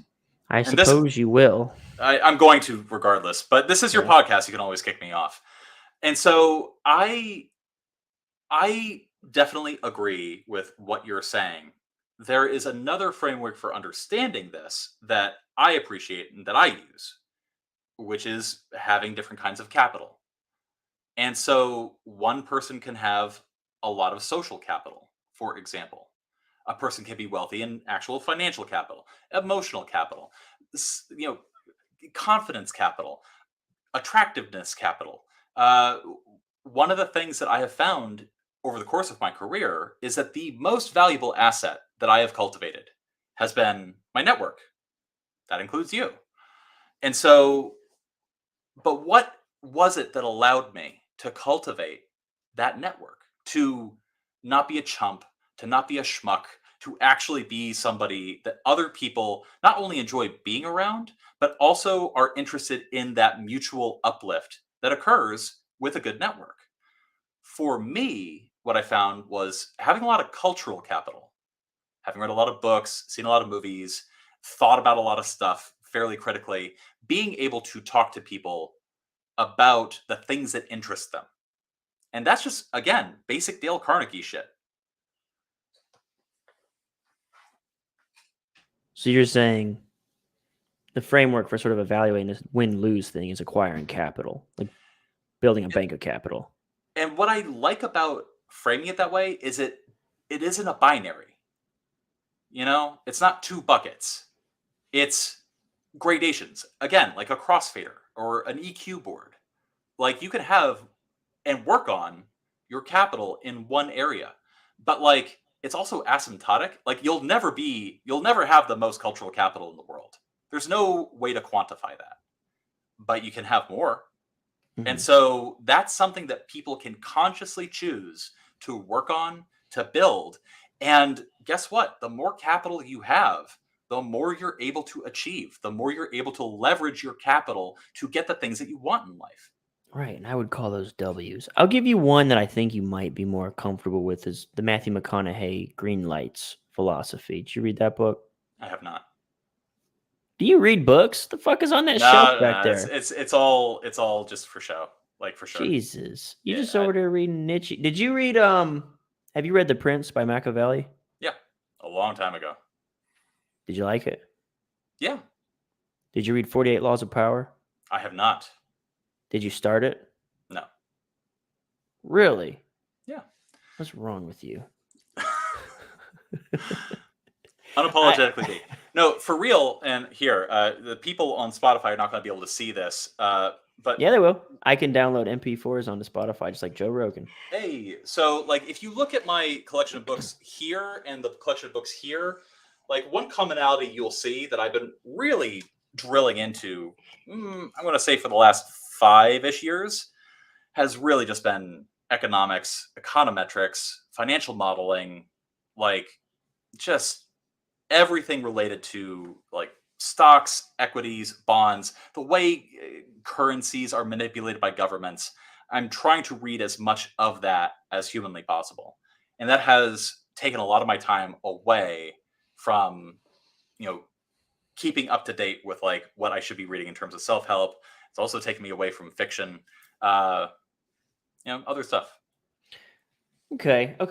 I'll give you like a quick synopsis of like the green lights thing. And my shit's going to be garbled up because, dude, I read it like right when he released it. I did read it twice. I thought it was good. But basically, he has this philosophy of sort of like looking for life's green lights and then going through them. And what I am espousing is that by following these certain principles that I've sort of discovered, which I didn't even discover them. I mean, the game is played in the field came from Mystery Method. Life is Struggle came from Buddha. Needy Guys finished last kind of got that from Robert Glover, who wrote No More Mr. Nice Guy. And I read that book. You actually recommended that to me. I love that book. It changed my life. I read it like fucking 10 years ago. It made me realize just like it's just such a game changer. Just about, I don't know. I can't recommend it enough. But yeah, so all these principles are me going out and applying, like going out into the real world, playing in the field and seeing like, oh shit, some of these are very real. And if you know how to apply them and you understand what they actually mean, you can get ahead in life. Like the mean bartender story is one of my favorites. Like, yeah, so the green lights thing is you see green lights, run through them, right? And again, if you follow these rules, you'll see more, it'll cause more lights to go to green. But so I'm gonna tell you a quick story that is my story, so it'll be very long but it'll be only 10 minutes for quick. So I'm at fucking an event in Orlando at a hotel. I say what's up to this girl, and she immediately starts berating me. And she's like, I say like hi, and she says hi, and I say, "Are you here for like this insurance conference or something like that?" She loses her shit, and she's like, "You're really gonna come up to me with that weak ass shit and talk? You're gonna ask me if I'm at the fucking insurance conference? That's your move? You're gonna come over here and talk like that? You've got no fucking game." Like, just starts laying into me, and then after like, dude, like seriously, she's like, you need to come up with something fresh. You need to come up with something different. Like, you just come up with that same stupid bullshit. Like, I'm talking like she was mean. And so finally, she's like, "I'm trying to help you. Like, seriously, you need help. I'm trying to help you. So what's your move? What are you going to do?" I had no fucking clue how to respond. So I there know was exactly how I would respond. You'd say something snarky. I would say, "So are you here for the insurance event?" I feel like that's not the move. I don't give a shit. Right. So I didn't know what to say, but I knew anything that I said in that moment. There's a thing that's very transitive from copy to flirting in real life. Anytime you begin explaining yourself in copy, it's fucking done. Anytime you start in like getting down to explaining anything instead of, I call it Chad copy. You got to stay Chad. You got to stay Chad, hype, just excited, surface level, small talk, if you will. As soon as you start explaining copy, that motherfucker's out. Your reader is gone. Yep. And people make this mistake badly in the offer. They start explaining what's in the product instead of just selling me the product. People don't understand the difference of those two things. So I know in my guts, anything I say here is an L. So there's an empty chair. I just like grab the chair and I go, and I just sit in the chair across from her. Like, I don't know what to say. So I just park. And she goes, she goes, "Oh, you think you got a big dick, huh?" And I was like, again, like, I know anything she's saying, these are all challenges. And to explain myself or to supplicate here is an L. Yeah. So I don't know I'm waiting for an opening where I can say something, but she's not giving me anything. She was putting it defensive. Yeah. Or trying to. Yeah. So I just kind of was like, I didn't say anything. And she's now she's really giving it to me. And then like some of my friends who were at the other side of the table or whatever, like said, "Kyle, like go get our drinks." I was on my way to the bar. And she like turns to them and is like, "What are you, his friends?" And everyone's like, "Yeah." He's like, and she's like, "You guys shut the fuck up. He's with me now." And so then she like just starts berating me. And then eventually it's just like, she's like, "Are we going to do this or what?" And I'm just like, I've said like two things. And I'm like, "I guess." So off we go. Right. So I think this story here's where this is kind of like one of those like life lesson things. Like, then this translates to the mean bartender story. It's so funny. Like after we hang out for a bit and she like loosens up, I'm like, I seriously was like, so straight up, like, what the fuck was I supposed to say? Like, you were like really mean to me. And she said, the first thing she said was like, she was like, "Look where you are. Look where I am. Look what we're doing. You're seriously asking me for advice on how to get girls?" And I was like, "Kinda." And she was like, and she says, I said, like, why'd you decide? Like, what, what did you think when I sat down? She said, this Conor McGregor looking motherfucker thinks he doesn't even have to answer me.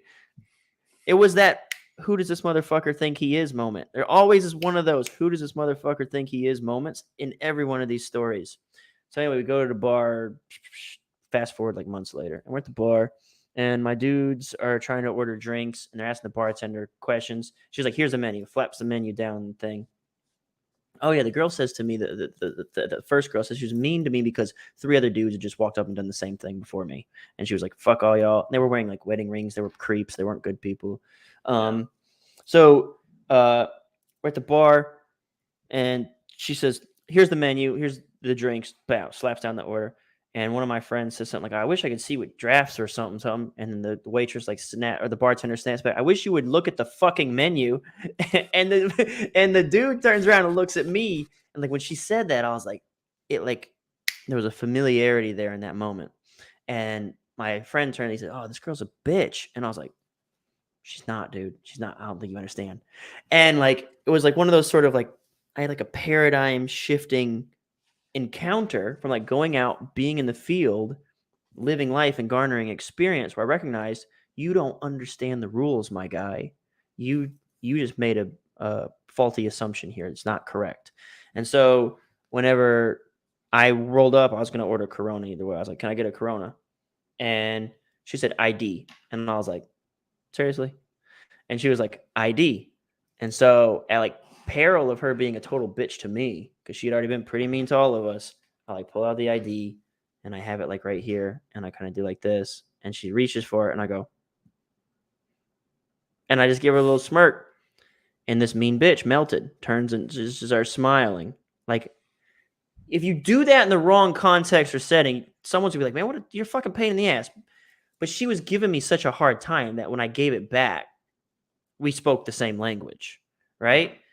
Yeah. So these are the kinds of little fucking lessons. Like I don't know how to get them to people and convey this stuff, but it's like it makes a fucking difference when you learn the fucking rules of the game and you play it appropriately. You know what I mean?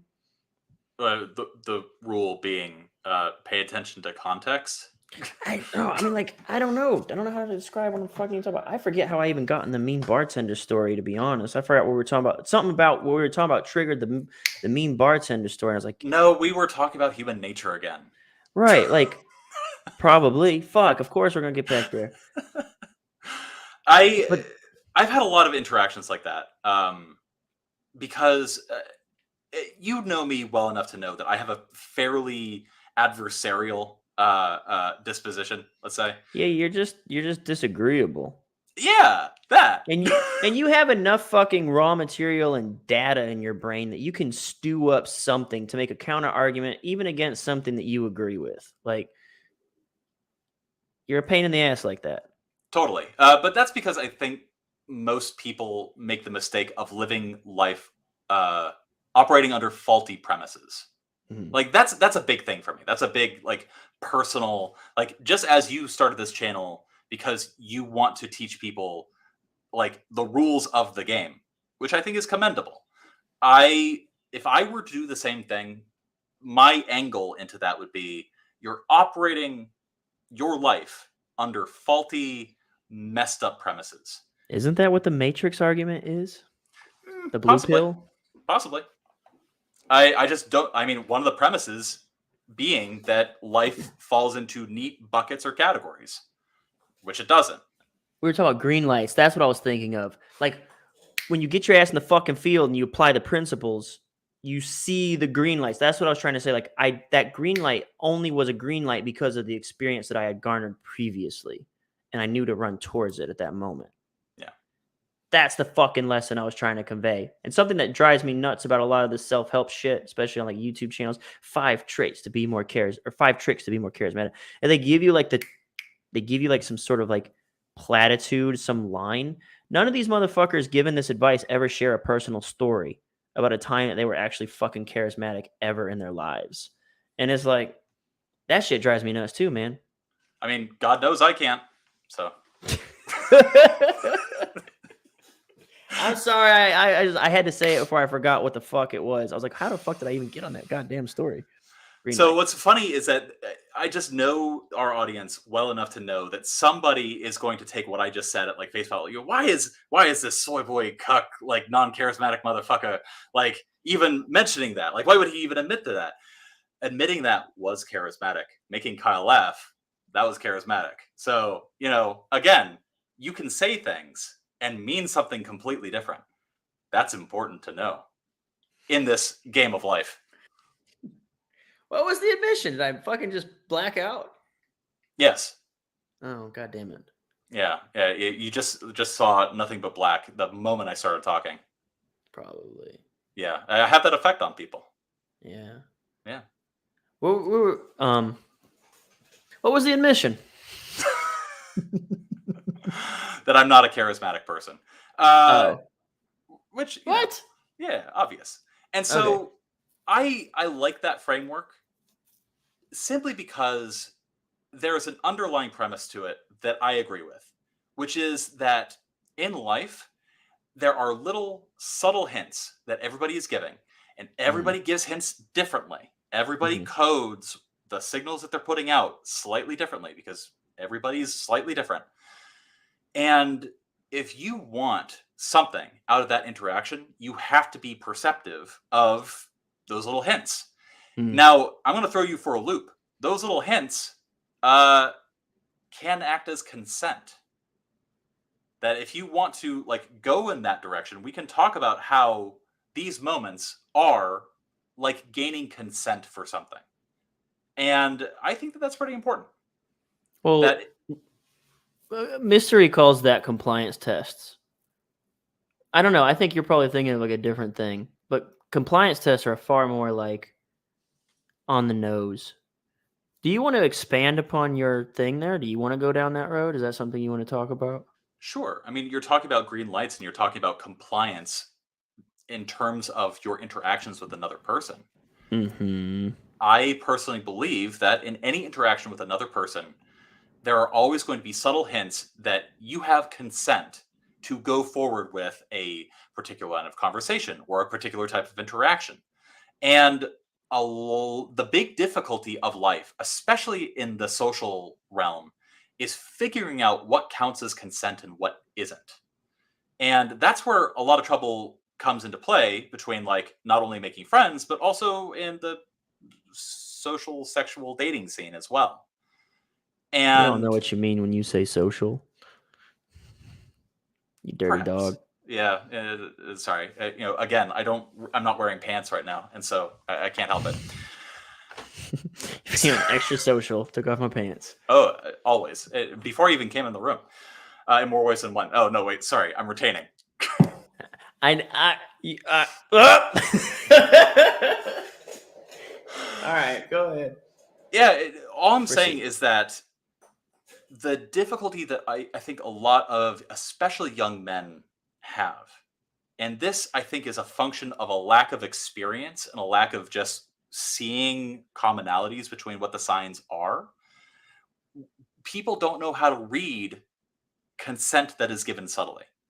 Like you, in that interaction with the woman at the bar, both the bartender and the woman who was berating you, you found these subtle clues, these subtle green lights, as you put it, these subtle saying, the subtle indications that this person is giving consent to you to behave a particular way toward them. And that goes back to what you were saying about respect, which is it's really crucial in terms of giving other people respect to allow them to, how should I say, communicate consent to you in these sort of coded ways. Because the moment you start to violate and ignore the signals that they're putting out, that's the moment that you're not respecting somebody. And I think that that's bad. We'll say that it's bad. In summation, disrespect is not, it's not good. Yes. In conclusion, be like nice to people. I don't know. I like that idea of like picking up micro consent. I think, yeah, it's an interesting way to put it. Like, it's one not different from copy. Nothing's different from copy. Copy is just psychology. It's a And tool to tickle psychological triggers. Some people call that emotions, which is another word for psychological triggers, feelings, emotions, whatever label you want to give it. One of the things that I have been speaking on, sort of like one of my universal truths that always applies no matter where or what you are.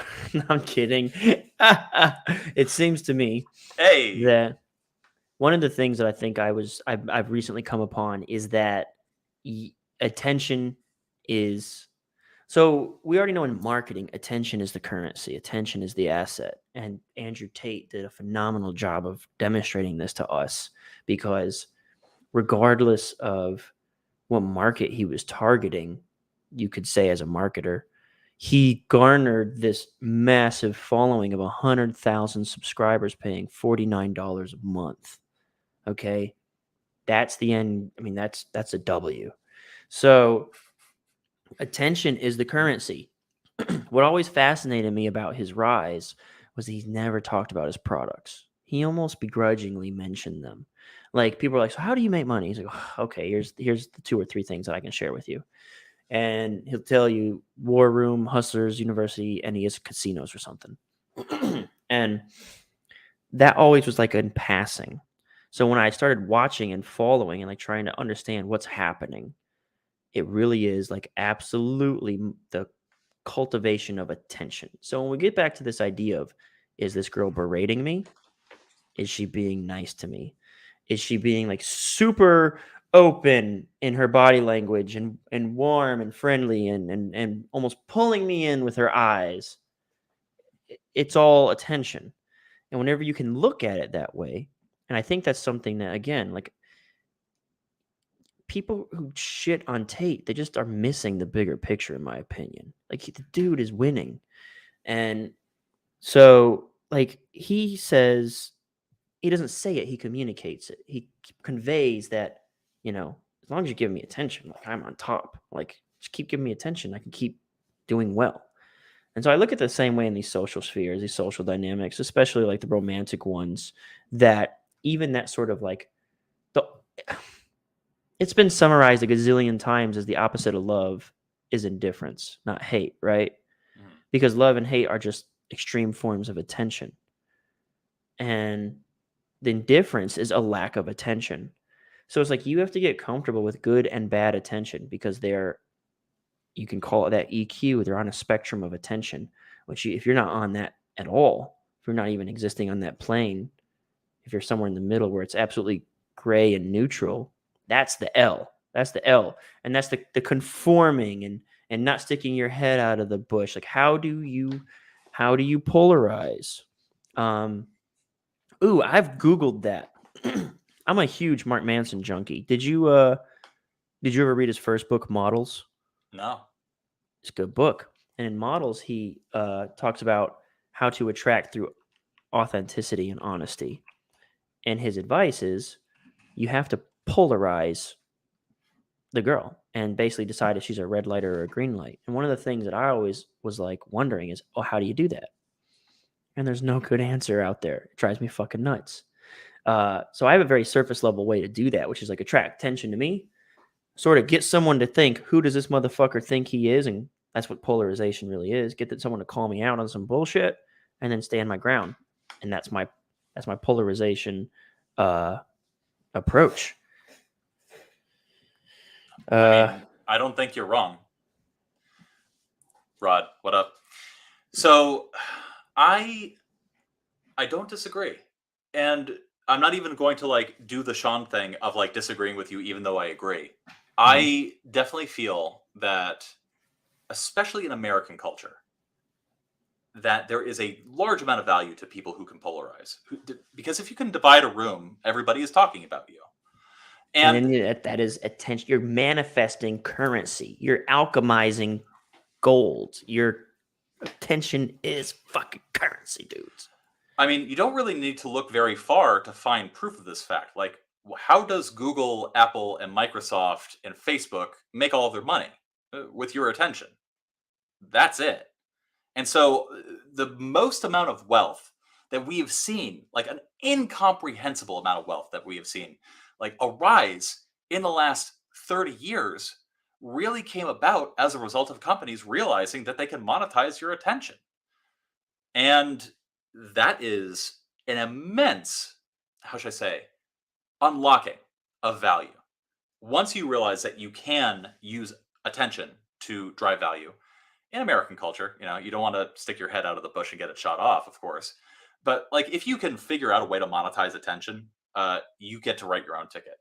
So, Yep. And that's one of those laws of nature thing. You could attention is valuable. It's value. It is valuable. I don't like the word value because value is such a context-based word. Like, it can mean different things in any given context. I think that's why I like it. I hate it. Oh yeah. No, attention is valued in this day and age by this society in this context. That's good enough. You can write your own ticket. Hear that, folks? Yeah. You attentionize, you attentionamanize, your money. You use your money and you don't even know it. Okay? If you can go out there and get someone to pay attention to you, your money, and you don't even know it. Now, here's the kick. Once you have the attention, you can't fuck it up. And that's what I was talking about. Like, when the girl starts yelling at me, I can't say something stupid or blow myself out. I have to basically hold my poise. Like, she's going to berate me and she's basically waiting for me to crack, and I don't. And like, that's the win. You have to invite attention and then weather the storm. That's the win. Invite attention, weather the storm. This is why politicians don't flip-flop even when everything changes around them and they actually have changed their minds. Because then once you waffle, you lose everything. Like, it's the human nature, baby. It's human fucking nature. Yeah. Some people will be like, I respect that. I respect that. But for the most part, the broader swaths of the population will be like, he's a waffler. He's a flip-flopper. I can't have a beer with him. I'm not voting for him. So I've always been really reluctant, and I don't know why, to share dating stories with you. And I'm going to share one with you now. And I'm wondering how this is going to go.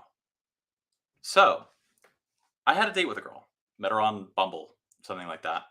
We went to a nearby tea place. We were just hanging out, talking, and we were having a lot of conversations. She was an academic. I'm a former academic. And we were just talking about academia, what she was working on, and I was just asking a lot of questions.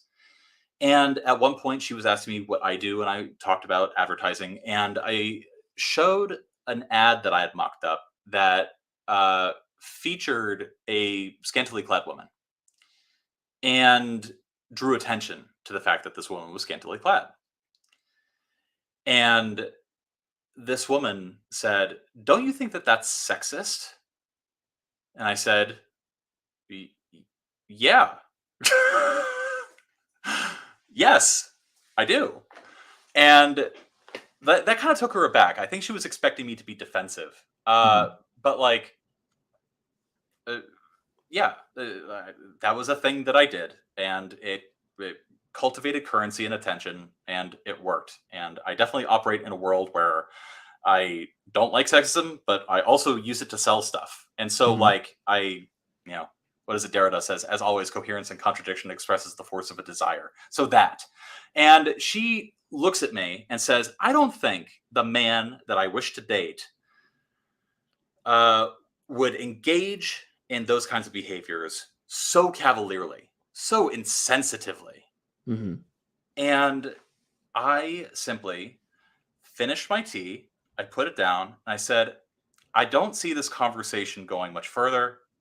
I have nothing but respect for your opinion. I'm sorry that this went down this path. I wish you all the best." I got up and I walked out the door. And then she chased you down? No, just never interacted with her again because I didn't want to. I didn't want the interaction. Yeah. I respected my time and myself enough to know that there was no winning that conversation. And sometimes, and this is why I bring up this story, because you said, sometimes you have to always go for that W. I'm of the... Did I say that? I'm summarizing. All right. I'm projecting, perhaps. Kenny Loggins, you got to know when to fold him. Right. There are just some situations you can't win, and some situations that are worth walking away from. Yeah. And for me, that situation was it. I didn't even want to try to salvage it. Mhm. And so I walked away. Well, I guess if you didn't even want to, like, I mean, angry sex. But, like, yeah, if you didn't even want to go that route, like, No. I'm trying to, like, I'm like, there's things just running through my head Yeah, of that I course. just feel like I don't even know if I want to share them on this podcast. Like, So authentic. some things are sacred, all right, bro. Fuck. Of course. We've known each other 5 years. Like the first dating story you told me, you prick. You sit here and berate me with Nietzsche. And the first time you're like, oh yeah, so I went on a date. It didn't go well. Oh no, Oh man, I I've had a don't lot care. of dates not go well. Yeah. Yeah. And you know what? That was one that stuck out to me as bad. I have not had many others that have been bad. Mhm. And yeah, like for me, it's just all about, again, like you said,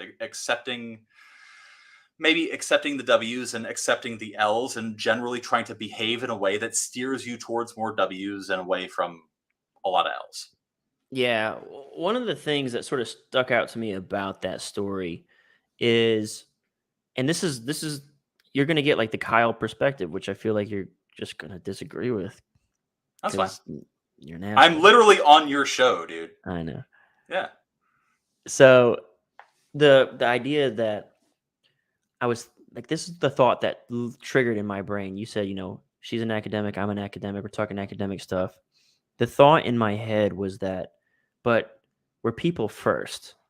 And I would, something that I've struggled with, and you and I we're doing it on this call, is a little bit, and there's some banter, but like, it's so fucking dense, so fucking deep and philosophical.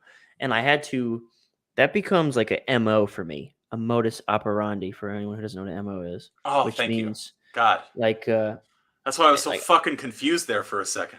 yeah, but like standard operating procedure for me is like, I would say, I don't believe in small talk. I don't like small talk. Blah, blah, blah, blah, blah, blah, blah. I'd say stuff like that. And then, so one of the things that I struggled with a lot, and it sort of like, when you said we're talking academic stuff, it took me back to some of my dates where I was like, man, I could have had a better date. I could have done a better job. I always do try to like take responsibility of like dates that go bad and say like, what could I have done better? One of the things that I've found is when I find a conversation, like one of the platitudes that I get is like, keep it light, keep it light, keep it light, keep it light, especially like on first, second dates. And like, be funny. Ooh, that's the most annoying piece of advice. Be funny. Yeah. Yeah. Cause anyone can, just be like a fucking stand-up comedian. It's like, it's so easy just to be funny. That's why everybody does it. But one of the things that I have found is I have developed a sense, almost like a fear of when I feel like, it's almost like the same sort of sense you get with copy. It's like you go for a while, like I have to remind them of the big promise. Like you realize, like, when was the last time I reminded them about why we're here today and tell them about the opportunity at hand? And in my brain, there's sort of like this ticking timer of like, there's a couple topics or sentences. And now I'm not saying this is something else. You can't just be all funny. Like there's a girl that I've been hanging out with pretty steady now that it was all jokes and stuff, and then like we had a couple serious conversations, but then we kind of find our way back, and as we get more along our time together, things are getting a little bit more like regular conversation. But the point I'm trying to make is keeping it light and being funny is a difficult piece of shit platitude advice. But what you can do, and this is something that I've done, is as I feel like we're hitting that sort of like that ticker of like, we've talked about a serious thing, a serious thing, a serious thing, or one long serious conversation. Never Split the Difference by Chris Voss. You know that one, right? Mhm. I need to fucking write these books down so I can plug them in the description and get my 7 cents. Right? Gotta get that 7 cents, right? Yeah, right. Yep. So he talked about mirroring and labeling. So what you do is you repeat like either the most important thing that you want them to expand upon or the last 3 words of their sentence. The And last 3 words of their sentence. yes, the last 3 words of their sentence. So he calls that mirroring and labeling. Labeling is, it seems like blah, blah, blah, blah, blah. What I found is you can use this to great effect in humor and keeping your dates light and fun. And what I do is I take the last 3 things of her sentence, and then I quickly in my head imagine the most ridiculous thing about them, and then I just explain it or like picture it or present it. Like that's like the most ridiculous thing I've ever heard. Like I'm not like I can feel it sort of like whenever I'm in that point, like we've been talking serious, talking serious, whatever she just said. Like I wish I could like, I don't know if I can do it to myself. Like, while I'm monologuing, like, so right While you're there, I could say, monologuing. No. yeah, I could use it right there, like monologuing, like just fucking talking for like 45 goddamn minutes. I'm the worst about this. I live alone because I can just talk the paint off the walls. Like shower time, I don't even sing. I'm still actually halfway through my last conversation when I get in and exit the shower. So it's a problem I have. It's not. So I like to like take shit and like go like stupid extreme with it. And I can find that gives it the perfect little cadence of fun and pep. And it's not offensive. That's something else I have a really hard time with is my humor is too dark. It gets offensive. Like I'll say like some fucked up shit and like it'll go south. Like then you presented the chick who was scantily clad and you're like, it just isn't like it to you. That doesn't even fucking blip on your radar. Like, what do you, that's the kind of shit like I like dry, deadpan, sarcastic, dark humor. And I found that trying to be funny backfires on your boy. Like being funny. One time, one of my writers said a word wrong or something. Like it was like conscience or conscientious or something like that. he says like it gives me a guilty conscience. It gives me like guilty conscientiousness. And I said something like, "You mean conscious, you idiot?" Like I said it in front of everyone. And that shit was hilarious to me. Just called him out cold for no reason. Just so over the top, so aggressive. Oh, you mean conscious? Idiot. And like that's my kind of humor. Like that's why I love it. Like when people rip on my shirt, and I think like just insult humor is like funny to me. Like it really depends on the context and the person. Like you and I have known each other and we've been ripping each other for fucking half a decade. Yeah. And like you and I both have a very similar sense of humor in that regard, where like a lot of our rapport that we build up with people is meant, or I'm sorry, derived from like poking fun and being able to poke fun with them. I think Slavoj Žižek calls it like the. God damn it, dude! What the fuck are you doing? I'm just being me. A real word? What the? I think you just start fucking saying this shit. Yeah, I'm just making it up at this point. I know, right? But he said, "Spit all over my computer." I have that effect on women too. And he said, like, the best way to build rapport, it's necessary to have what these, was his like... name again? Pete Harrington. No, Slavoj Žižek. Right. He talks about, like, the exchange of pleasant obscenities, of, like, being able to, like, build rapport with somebody by making fun of them. Mm-hmm. And taking it when they make fun of you back. And, like, go back to the whole green light thing or go back to micro consent thing. Like, it's all about being able to read people well and knowing people well enough that you know that that is a mode with which they build rapport. Mm. And you and I share that. Maybe the person you called an idiot didn't. I think I got a laugh out of the room though. But yeah, it wasn't nice, but it's like, imagine if it was a woman. Like it just been over, dude. Imagine a woman. I could not possibly. Oh, I did get this girl. Oh man, I got her and it was great. Really? Yeah, dude. So we were talking and she said, she said I should be, doing XYZ or something else. And I was like, yeah. Oh my God. I said something along the lines of like, I wouldn't rather be anywhere else besides like, at the bar talking to a girl. And then I like, started describing her who wore like black tights and has a great rack and cute eyes and like blah, blah, blah. And she's like, oh, like who? And I was like, you stupid. And like when I said it, like she fucking erupted and laughed. I was like, fucking talk about you. So that was another excellent evening where like you're talking about like when oh my God, when you can like have the same humor and shit, it's just like, oh my God, it's so much fun. It's so Yeah. much fun when it works and you're having like a good time and you're laughing. I think the shortcut to that, to opening that door and getting that gateway is to first present yourself as a good time in general. So I noticed this, like if you do you watch a lot of stand up? Sometimes, yeah. I love stand up, and I'll give a shout out for one of my favorite stand ups. I'm watching it again now for like, well, it's actually like the third time. It's Todd Barry, Spicy Honey. God, dude had me like out laughing out loud in the first like 30 seconds. Todd Barry, Spicy Honey. And it's so dry and just fucking witty. Oh my God, it's just so fucking good. So, oh my God. What the fuck? Oh yeah, here's what I noticed about this. I was like, what am I thinking about? Okay, what I was thinking about was once a comic gets established, like everyone's laughing, then eventually he'll just like be saying like segues, like, okay, on to the next joke. And that's it. He'll say something like very casual, that's a normal, innocuous line, but because of the context that he's a funny guy, everyone laughs at that line. And again, like if I could give any advice for people who are struggling with this, here's what works for me.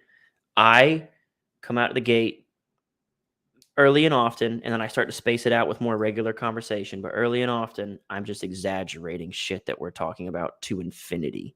Like I go nuts with it. And then as we get deeper into conversation, I take longer pauses in between doing that. And that's my magic formula so far. It just seems to be working for me.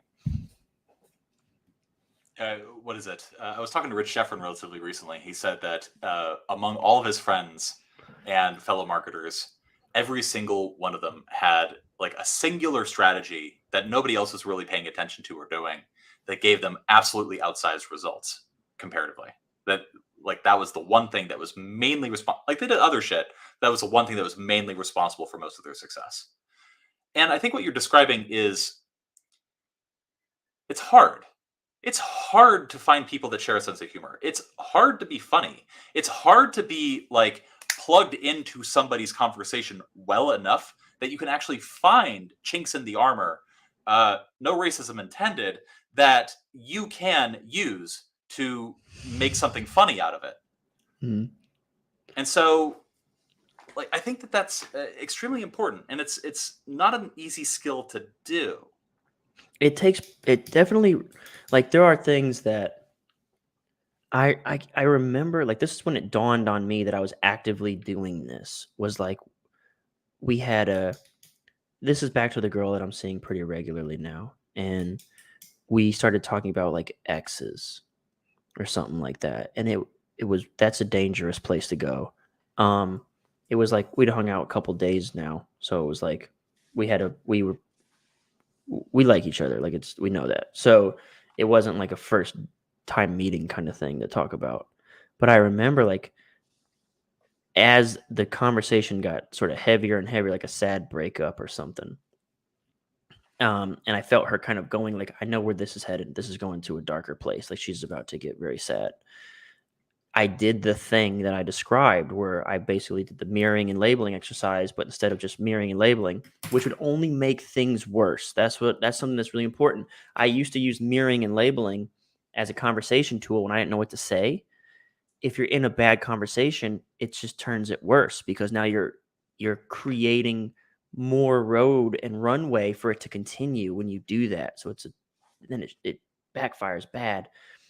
And I did the thing where I just take the last, and I remember like, that's when it snapped in my head. Like, oh, that's when I recognized I have developed this pattern of behavior that I had not had in the past This is why I'm like an anti-personality guy. Like I don't feel like I'm funny only because I've developed this pattern of recognizing these signals and then responding in a new way that I had never done before. And it's working for me. It's being positively reinforced by my environment, and I'm doing it more and more. Now all of a sudden I'm more of a funny guy. Like nothing is like it's just a series of behavior and reactions. But anyway, it was like the first time I consciously was aware that I am proactively steering as many conversations as possible to like a light, funny, laughing, casual sort of encounter.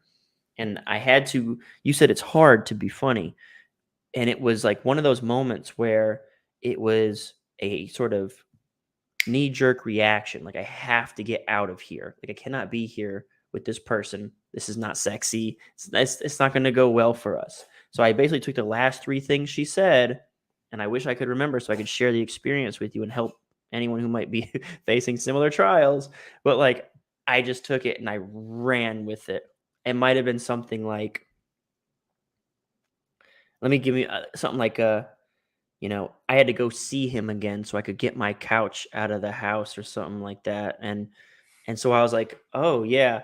Imagine like walking up and knocking on the door and like the blinds part just a little bit and he's just like hiding in the corner and he won't come and you can just see his fucking little eyes and he's like just staring at you all creepy. And then you see like the curtains start to part and he's like, and you're like, let me get my fucking couch. And he's just like, so I had to take the scene and make it silly somehow.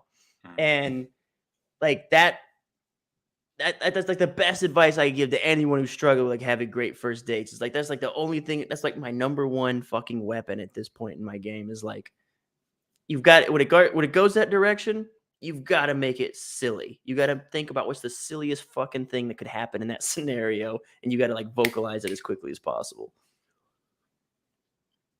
Yeah, I mean, if that's something that you want, I'm more of a like laissez-faire, like people can take dates in any direction that they want, kind of way, and ultimately, whatever works for you, as long as it's working for you. Right. I think that's the huge thing is as long as you're having the success that you want, and it's like if you are, then fucking ignore me.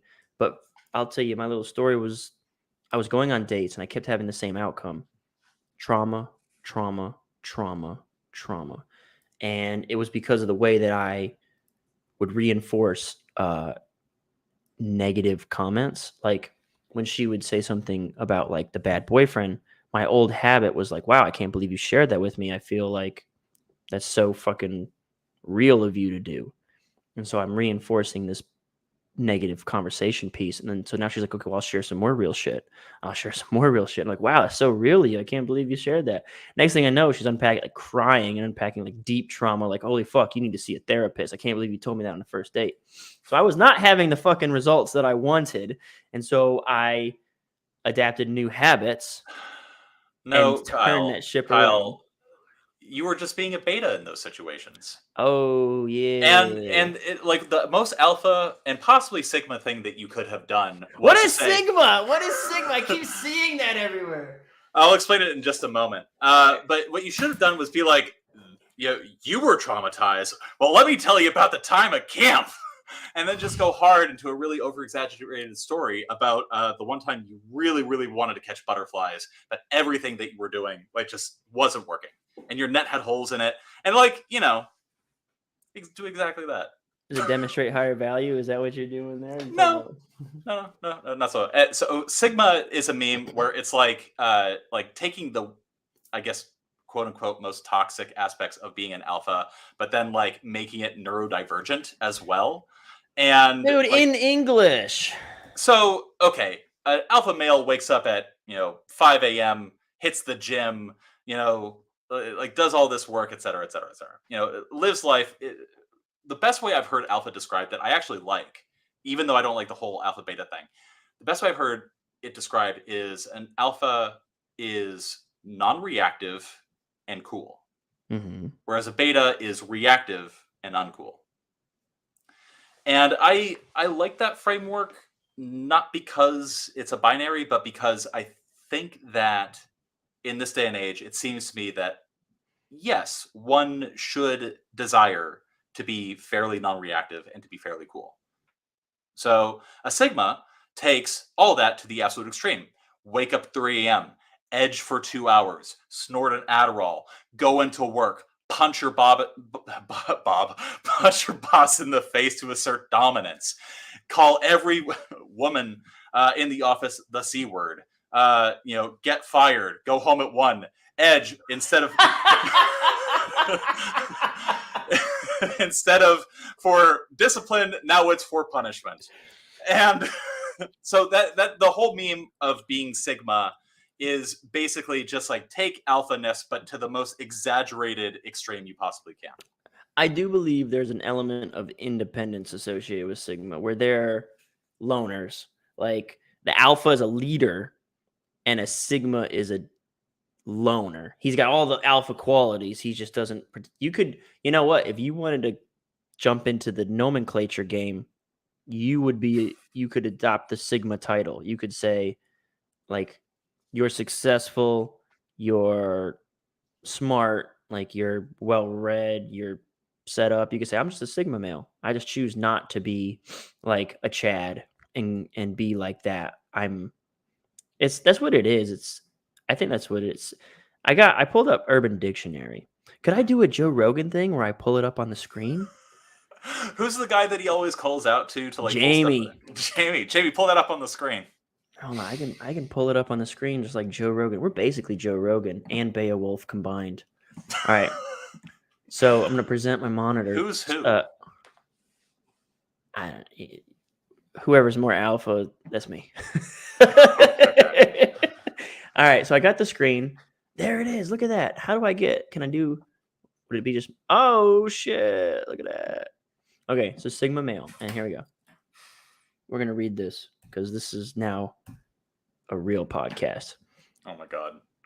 Internally focused sibling to the alpha male. While the alpha male quantifies himself on his high position in the hierarchy, a Sigma male prefers to forego the social hierarchy and need for external validation altogether and pursue internal strength instead. This is the thing that I stand against. This is it. This is where I feel like self-improvement is going. Yeah, this stoicism. idea, yeah, like just be essentially a loner or a stray man. Although Sigma males may have a close circle of friends and loved ones with whom they share a deep connection. No, this is a person who's opting out of the game. And that's an L. That's forfeiture. That's a forfeiture, dude. I can't do it. I choose not to. I think it's a surrender. It's a white flag, in my opinion. I literally said, like, not 20 minutes ago that sometimes you just got to fold your cards and walk away from the table. This person's walked away from the game of life. So this says, the Sigma male is not socially inept, but simply socially disinterested. So this is a cop-out. If it's like, you're not actually getting positive reinforcement from your social interactions. You're not, or else you would be delighted to have them. Prefers solitary activities where he doesn't have to play social politics. See, there it is. This sort of verbiage turns being social into like an unpleasant experience. That means you're playing social wrong and can simply focus on himself. The Sigma male, and I think this is the most damaging self-improvement shit because it completely, that's what I was talking about, undermines and neglects and minimizes the human connection element that is vital. The Sigma male accepts that he does not need power over others as the alpha male desires, but rather needs only power to control himself and preserve his own autonomy from others. Sigma males are often pragmatic, but may be seen by others as aloof, paranoid, secretive, or selfish. Not to be confused with simply being an unlikable asshole, edgelord, or misfit. Hey, who's that over there at the table by himself? That's Patrick. He's a Sigma male. That doesn't really... I guess that's a bad sample sentence. All right, so listen. You've used this word edge like 9 times. What does that mean? Oh, click on edgelord. It's not clickable. I'm going to type it into the thing. Now this is what we're doing. Now, this is the first time we've used screen share in my podcast. Now this is what this whole podcast is going to be about. We're just going to Google shit that we don't understand because we're boomers. You've reached the apex. You have climbed the top of the mountain. Of boomerisms or sharing screens? That too. But I was going to say, you've reached peak podcast by sharing your screen in this way. Ooh. Yeah, I want to see like one you know those memes where it shows like the different brains and there's like this weird explosive like spiritual brain at the top. You know what I'm talking about, that little meme? Yes. Yeah. I know that. That's me, man. I'm at the top having like the super profound brain experience by sharing Urban Dictionary on the podcast. This is going to be our breakthrough moment. We're going to have peak replays. And on YouTube, it shows like the most replayed clips. As soon as the screen share comes out, you're going to see that thing go. It's gonna be like... All right, let's. What's an edgelord? I'm having a good time. This is. I'm fun. having a great time. I actually, Right. before this podcast started, you person watching at home, I asked Kyle, like, should I bring a bottle of mezcal? Like, do you want to have like a drink together while we're doing this? And so all this that you've been seeing, we've been stone cold sober. This is just who we are as people when we interact with each other. Oh yeah. No, I drank for the last 7 days straight, dude. I just want 1 day of sobriety. All right, so a poster on an internet forum, particularly 4chan, who expresses opinions that are strongly nihilistic, life has no meaning, or Tyler Durden's special snowflake speech from Fight Club, the two main examples, contain references to Hitler, Nazism, fascism, or other taboo topics which are deliberately intended to shock or offend readers. Edgelord is a noun, came from the previous adjective edgy, which described the above behavior.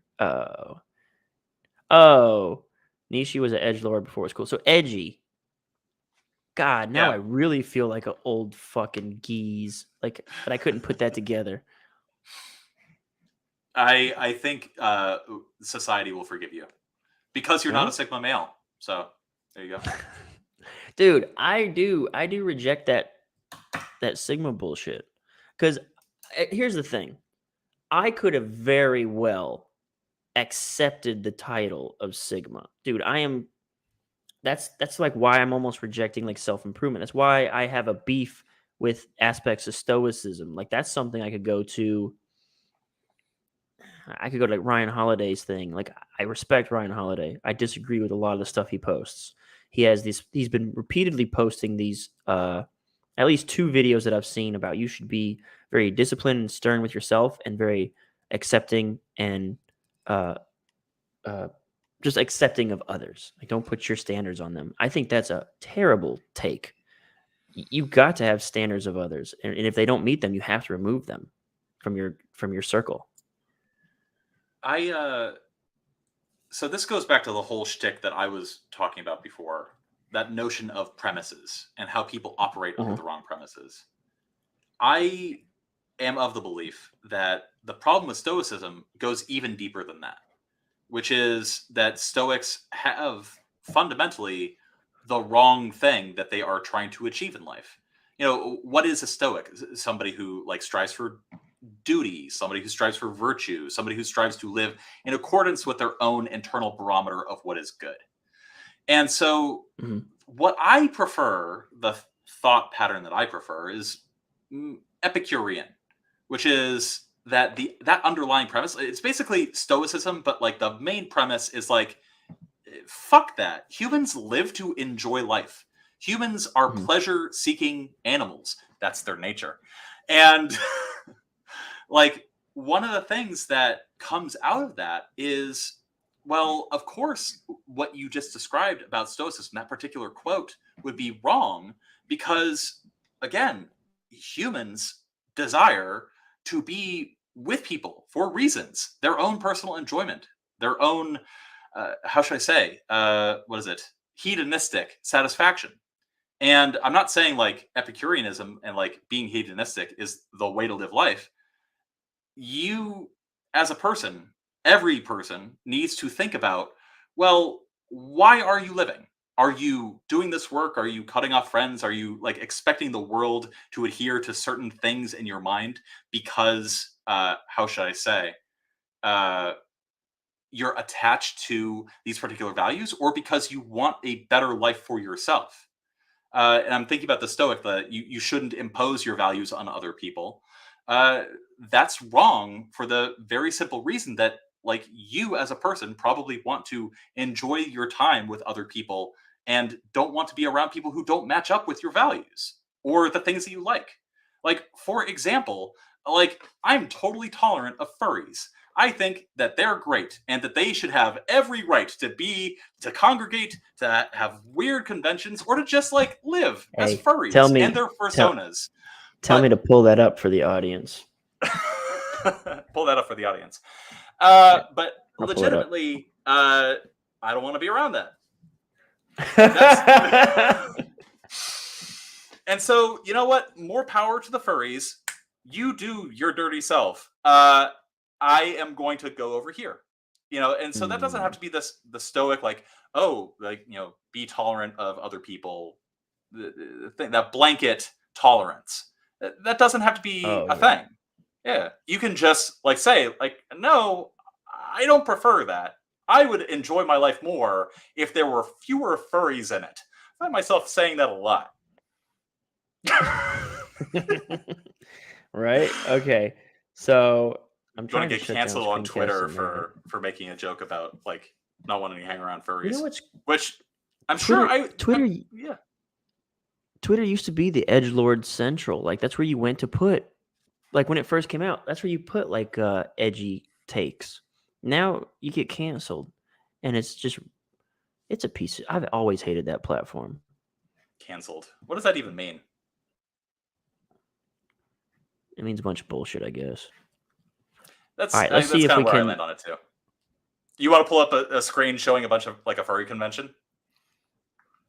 Can I do the opposite I'm of the stoic trying to thing pull up something and say that I would prefer not to do that? and talk shit. No, I have no shit to like, talk. They're free to do their own thing. I respect it. Fair. I'm looking at this is fucking stupid. Whoever wrote this Urban Dictionary post doesn't understand the fucking point of Urban Dictionary. It says there is no single definition of what a furry is. No, your job is to give it a definition. The whole point is fucking site. Now I'm mad. I don't even like this anymore. I'm done with Would furries. you be more okay with that sentence if it said there are many definitions of the word furry? If they would actually define it, then yeah, but they don't. Yeah. And that's bullshit. It's the whole point of the definition website. I would be inclined to agree with that. But yeah. All of this stemming from my rejection of the term Sigma. Because I feel like, again, I could have claimed Sigma status a long time ago and say, I did it, I won. But that would have been such a fucking cop-out. Like, because Sigma is an incomplete alpha. That's what it is. It's one who has not... A Sigma is a person who has yet to tap into like one of the most important parts of being an alpha, which is the social aspect of it, like unable to influence or lead people. And I think that's like anyone can just like read a bunch of goddamn books and start a business. Like, I don't know. Anyone can go to the gym and get a six-pack. The hardest game to play is the people game. And I think it's also the most valuable. The expression is not what you know, it's who you know. Fucking read How to Win Friends and Influence People. He'll tell you the same shit, right? Like, the hardest but most valuable game to play is the people game.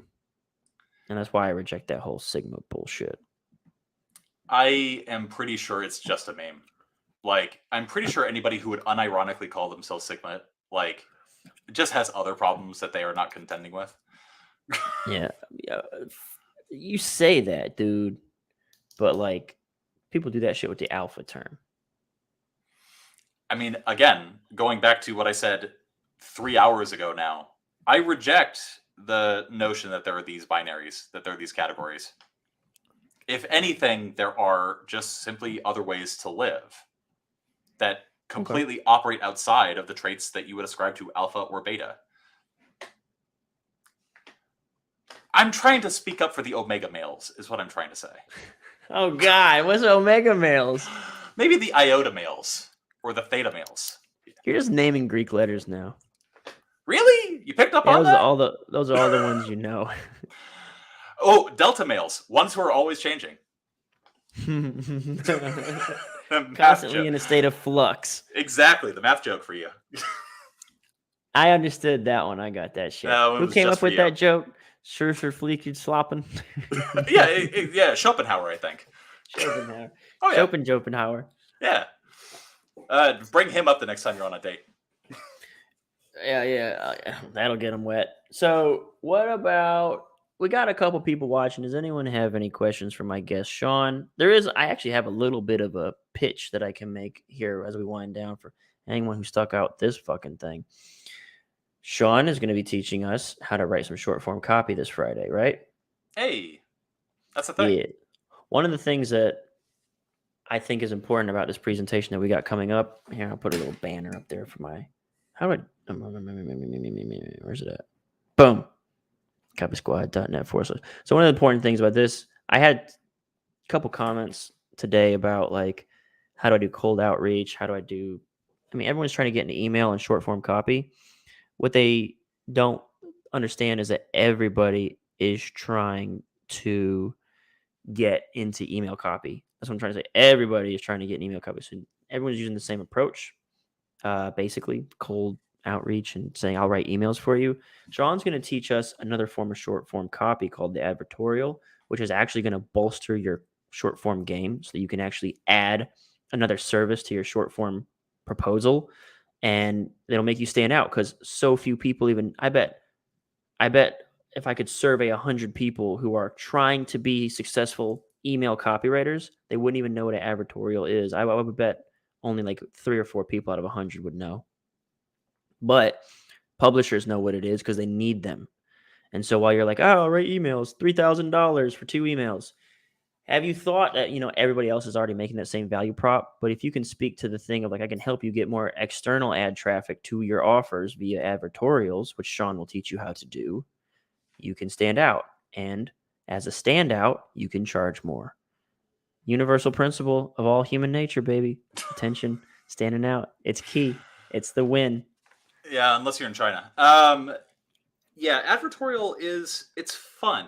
It is one of the more fun and interesting types of copy to write because there are really like 2 different kinds that you can write. And so what I will say is that if you are capable of writing a blog post and if you are capable of writing an email, you can capitalize on either one of those strands and make a ton of money. Because one of the problems that every publisher, every company is having is getting attention. And all of these companies, from Yahoo Finance to Bing, have a monopoly on people's attention and where it gets directed.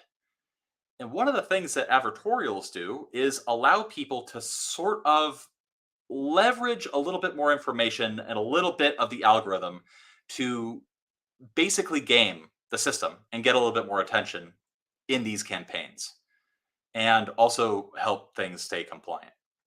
And so it's an important skill to learn, and it's actually relatively easy to learn if you already know how to write emails. So it really is just kind of like an extended email with a little bit more teasing. And why that's half my presentation. Oh fuck! Sorry. No, it's okay. But yeah, it's like an extended email with a. Sorry, what I miss? I was off being Sigma. Oh, fair enough. So you were like etching in the bathroom, like for punishment. Don't say that. No. Okay, well, I'm sorry. You're talking about. So you brought yourself to advertorials? completion, is what you're trying to say.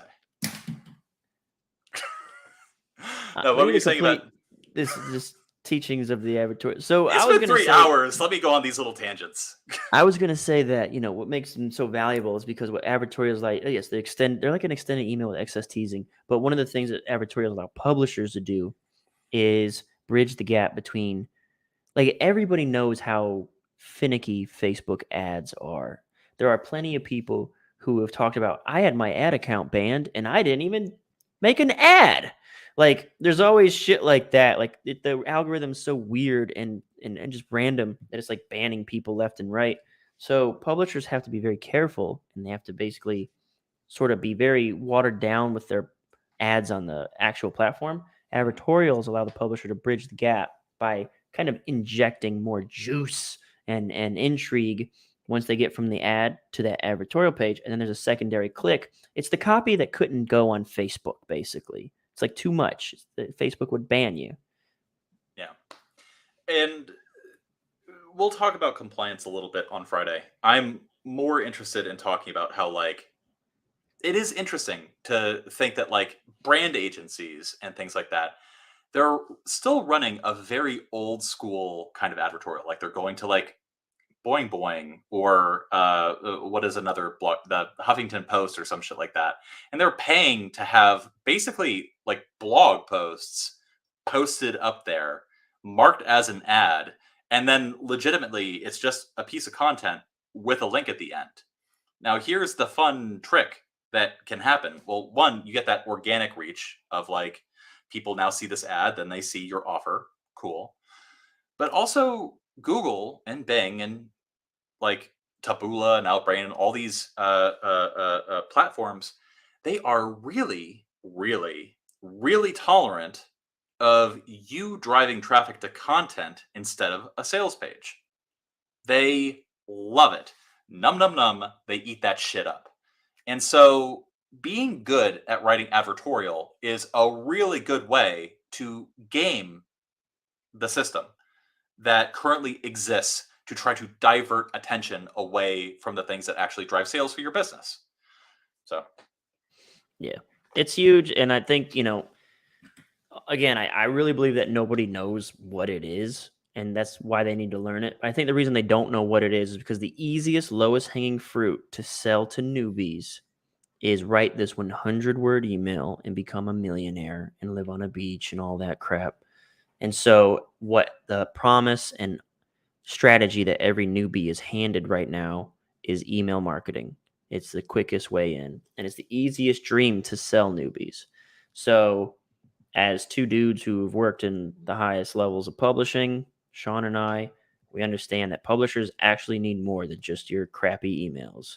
They need someone who actually understands what an advertorial is and can help them like execute short form copy more holistically than just like and honestly, like think about it. Like the value prop, I can write you like people want to charge like thousands of dollar retainer. Like you're basically talking about a full copywriter's salary sometimes to write these 100-word emails. Like I might as well hire like a publisher might as well hire a full-time copywriter for some of these freelance gigs that people are trying to get. And so if you could actually just bolster your offering by actually knowing the business a little bit better, you'd look a lot more professional and you get a lot more gigs. yeah. I suspect, because, I'm sure you've encountered this too, and I've encountered this. The whole, like, selling emails is like the one thing that you need, and like this, you got a cold pitch and then sell them on emails and writing emails. Like that's go back 20 years or like 40 years, and like there was Tom Vu, buy my seminar, and the seminar was like, I will teach you to be rich by running seminars.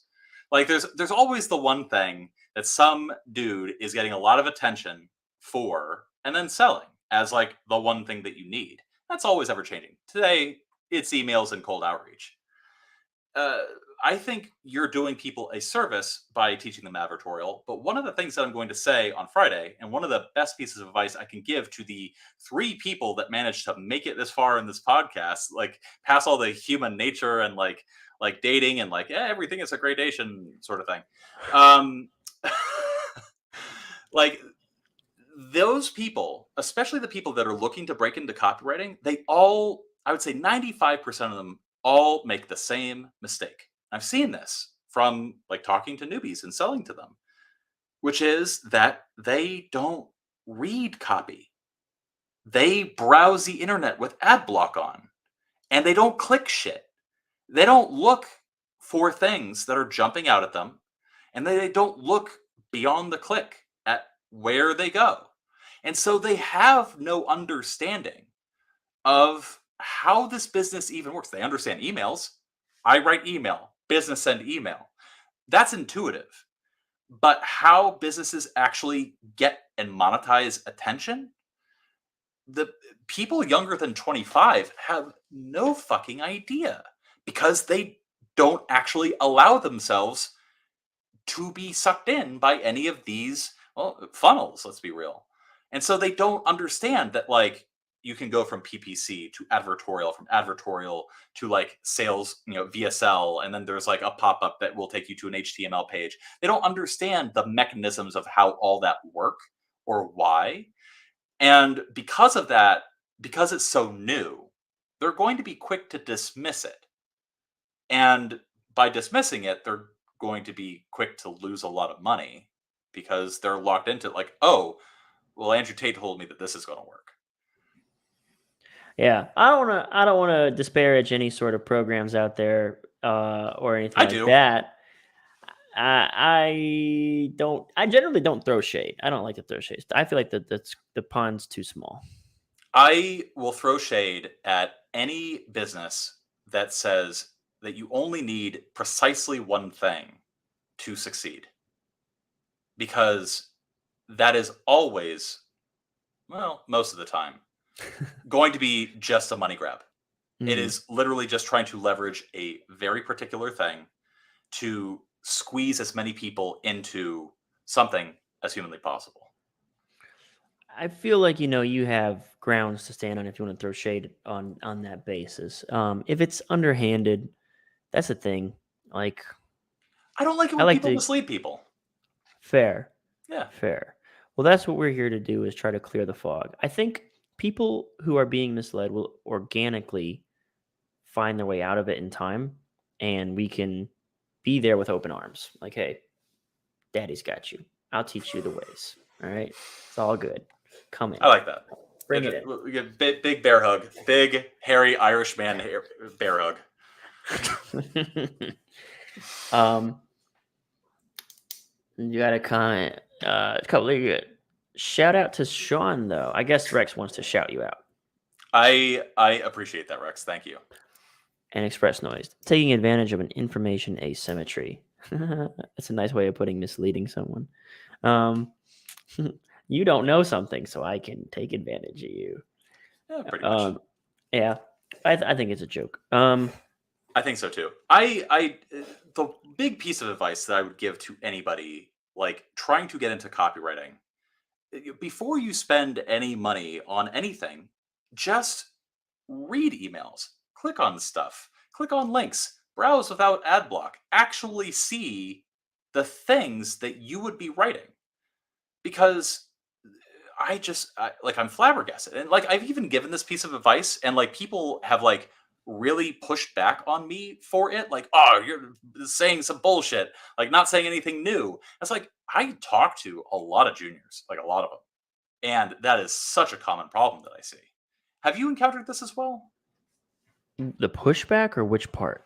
No, sorry. The fact that juniors and newbies simply they want to make six figures as a copywriter, they have never read any copy. Yeah, And they don't actively seek it out. Yeah, when a copywriter, even long form copywriter, wants to get six figures, and I'm like, bro, you've never even produced six figures. Who the fuck are you? Like, I've never made a six-figure salary, and that's because if you're actually writing copy and you're getting royalties, that's the salary is like grocery money. Like the royalties is the money. There's a whole fucking rant that I could have about that. Like, Let's but hear I it. think well, you gotta fucking have delivered some results. Like the base, like entry level in-house copywriter, at least when I started, was like 45K. And now it might have gone up a little bit for inflation. But like, don't expect to get more than like 55K as your salary. Your salary is not meant to make you rich. Your royalties are. And royalties are a direct result of results. You have to actually be able to produce. So this idea of folks coming in wanting six figures, go fuck yourself. What the like seriously, that's back to that shit I was talking about, like harsh truths, tough love. Like this is how the world actually works. If you understood the business, dude, you want 100 grand? Like you make money for making the business money. That's your job. You're a sales rep. All right. You just do it with a keyboard, and you have got to make that business rich before you get paid. Copywriter has the best deal on earth. There is no other situation where you get to just take money right off the top line. Even if you're an author, like you still have to like pay out shit. Like as a copywriter, like if you're an author of like a publisher, a copywriter takes money from revenues, net refunds, like revenues, net, like the business still has to take the money from net profit. Copywriter takes top line revenue. And these douchebags want to come out with like they read 2 books and they want 100K or something like that. Shit is redonkulous, man. You better have $1 million promotion under your belt. And I would say you need to have a sustained track record of being able to produce $1 million promotions before you get 6 figures. Like coming in with that, like it makes my brain explode. Like it just also shows your greenness. It shows how rookie and out of touch you are with how the businesses operate. It goes back to that thing, like you said, like you don't actually understand our business. You just want to, you took a course. Some guy told you you should make 6 figures for writing emails. You have no clue. You just know that one guy who sold you something. Now I'm talking very broad strokes, very broad strokes. I might be off the mark on a lot of stuff here, but for the most part, the general broad strokes topic here is what I'm addressing. Mhm. Yeah, so there's that. The thing that I have noticed ultimately is, and this is why I love long form copy, is most people are lazy and they want to make that, they want to get 6 figures for 100-word email. Okay. And I love that because it just keeps like the competitive moat around someone who is willing to write a long form sales letter and then gasp, good at writing a long form sales letter. Because you have to write a lot of shit long form sales letters before you get good, or have a really, really dedicated mentor or copy chief right at your shoulders, like right standing there right beside you, like helping you out, like line by line. So there's a harsh learning curve that most people simply, it's not that they aren't capable. This is where I go back to the excuses thing, because in copy, it's there's plenty of logical cop outs galore. It's hard. There's cop outs every fucking hour to get out and say, it's not my fault. And so I reject people who allow that kind of bullshit into their head. Like it's it's a difficult game. And again, that's why I sort of like the game that we're playing with, these other gurus are just selling, email stuff. It's like, cool. You're just making like, I don't know, like now you have an influx of these fucking short form dudes and nobody's helping these companies make real money with long form sales letters. So that's a whole thing. I think I covered it pretty well. There is right now watching this a mid-level creative in Portland operating and like managing a $3 billion ad spend campaign for Procter and Gamble, who's just in shambles right now. That dude has like 10 Twitter posts and like a creative brief to write, and man, that person is just going to cry themselves to sleep in their grody little pillow. Well, Kyle, did you freeze? I think Kyle froze. Anybody in the chat, did Kyle freeze or did I freeze? Uh-oh.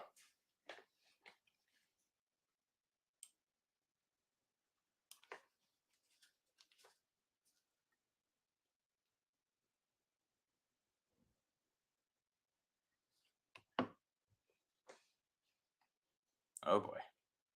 Host for us, Sean. Okay, so it is Kyle who froze.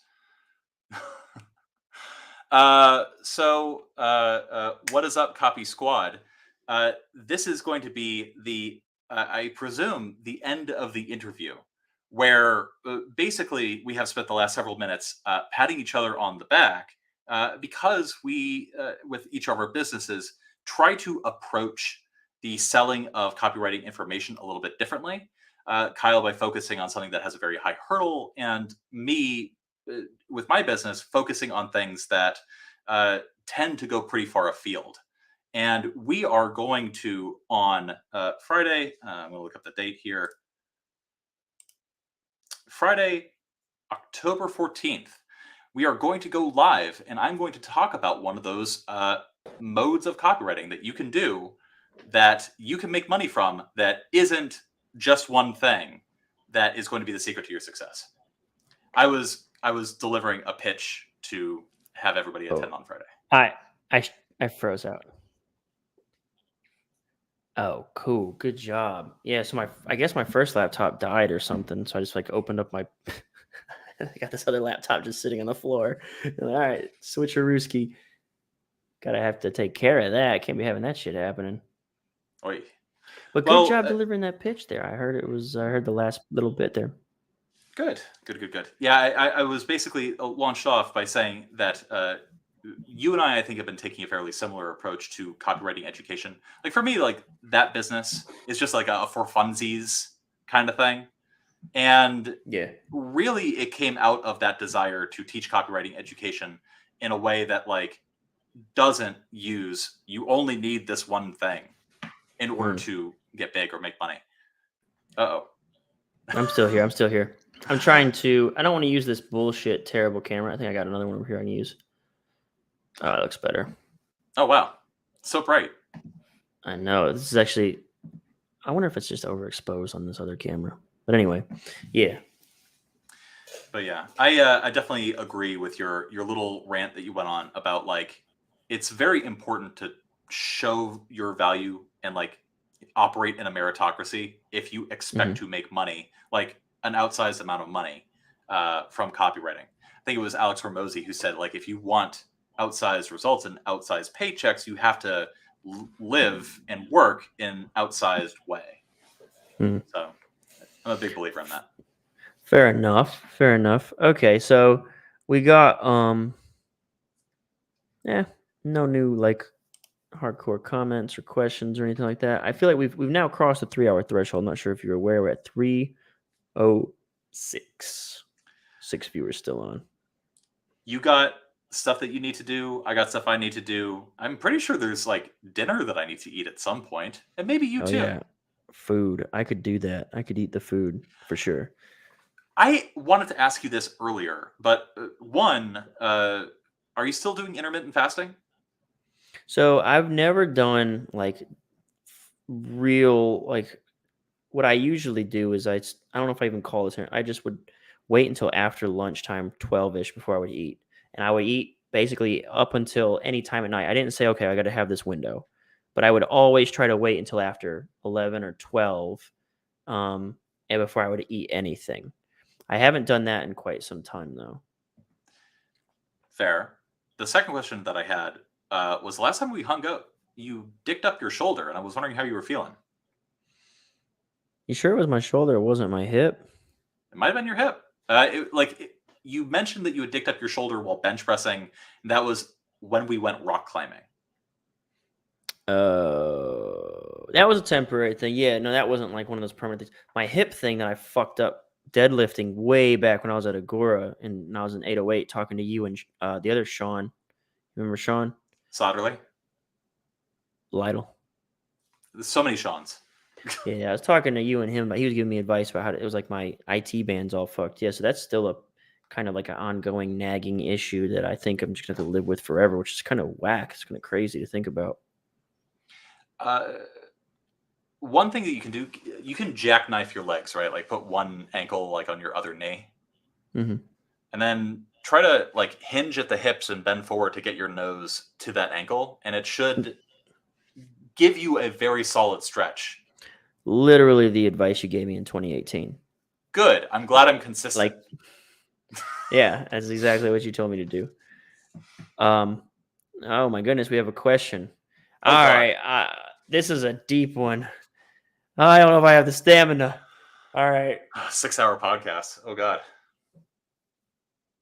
So this person I feel like knows us. Like to ask this question. So Rod is one of my co-hosts with Copy That and one of the fellow owners of the business. He one of actually the interview that you and I did together for Copy That early on in that business.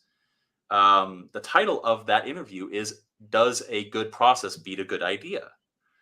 And it was so funny because I interviewed you and then I interviewed Michael Ford, and Michael Ford is like solidly in the like, fuck a process. It's all about exploration. It's all about like finding a big idea and finding the things that really tap into some sort of collective unconscious.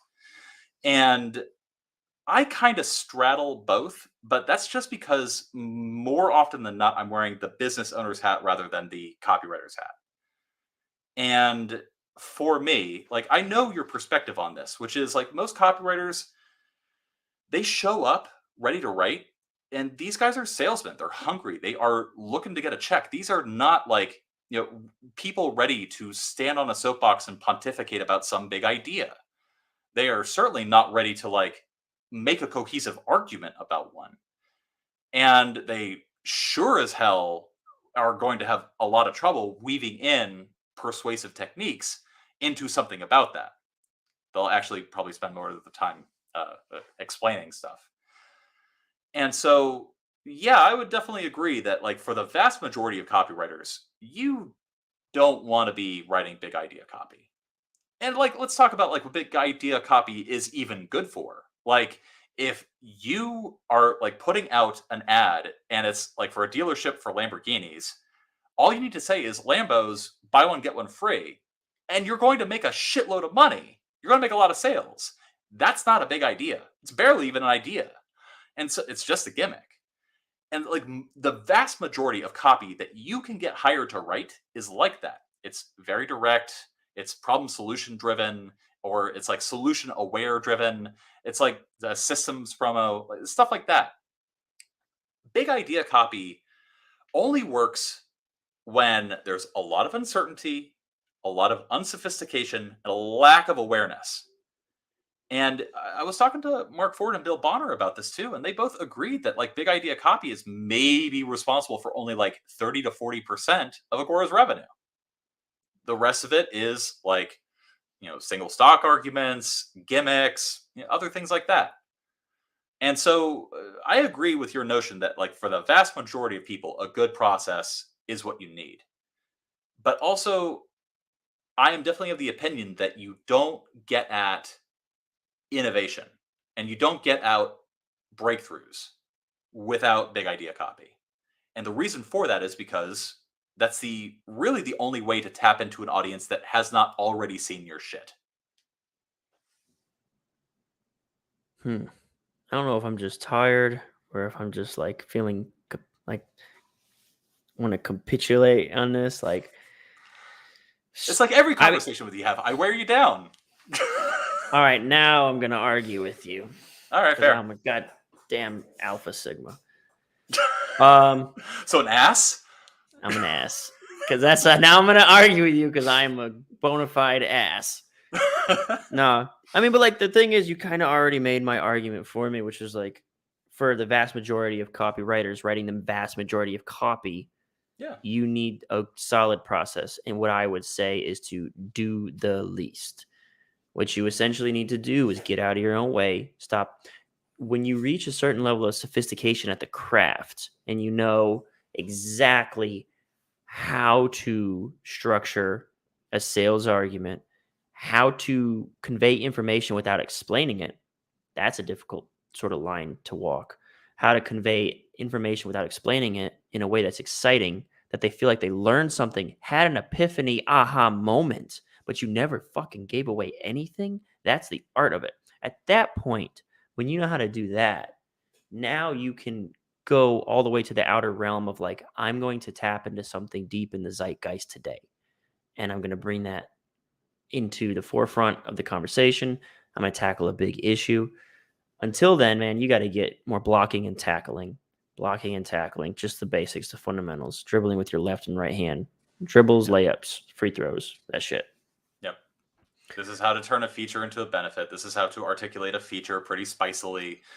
Basic shit. Yeah, yeah. Well, I think that we got one little follow-up question. Lack of awareness. What you said, lack of awareness earlier, like it requires a lack of awareness to be a big idea thing. Like, how would you lack I'm awareness of what's borrowing the term from the Eugene Schwartz Breakthrough Advertising, his 5 stages of awareness. And big idea copy is best for, on that spectrum, the most unaware, because those are people that, like, how should I say? like are not plugged in to your product, what you sell. They're not plugged into perhaps the idea in general, but they are definitely coming to it with their own notions and like preformed beliefs and things like that. Sigma male. When I originally read that, I thought it said Sigma Moli, and I was like, are we just like, all right, I'm Sounds tired. delicious. Yeah, so you and I are both hungry, I can tell.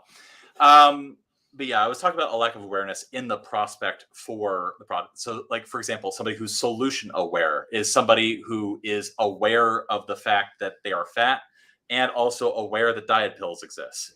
And so, if you were trying to sell a diet pill to a solution aware person, the appeals that you make are going to be very different from somebody who is problem aware, knows that they're fat, but is not solution aware, has never heard of a diet pill before, et cetera, et cetera.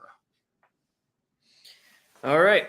I think that is a great note to end on. I really do appreciate everyone who came out, stuck with us for 3 hours. Sean, I do appreciate you for coming out and sticking with us for 3 hours.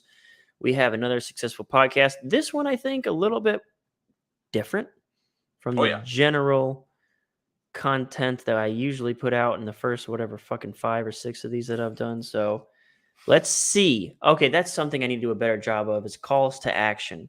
Folks, if you hate Sean, put it in the comments down below. Yeah.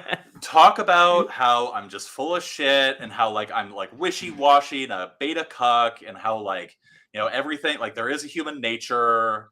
Yeah, yada yada. Yes. Just like if you dunk on me. If you agree with me, comment down below. Any other alternatives, just don't do anything except thumbs up and subscribe. So I do want to get discovered. Oh, yeah. What have you discovered? Teach me something. As opposed to this whole podcast where I've been teaching you other things. On YouTube, dislikes and comments, like negative comments, also drive engagement. Yeah, their attention. And attention is the currency, baby. There you go. Nature. Well, yeah, one of the things that I would like people to do is like leave more feedback about like their favorite parts of the conversations. I am still sort of looking for what my messaging is here on this channel. I'm kind of just like shooting in the dark for the most part, just enjoying myself for the other most part. But I would like to see if there's more value I could deliver even as I engage with my friends and just have these casual conversations. So that's You're it. abandoning your process in the hunt for a big idea. And I respect that.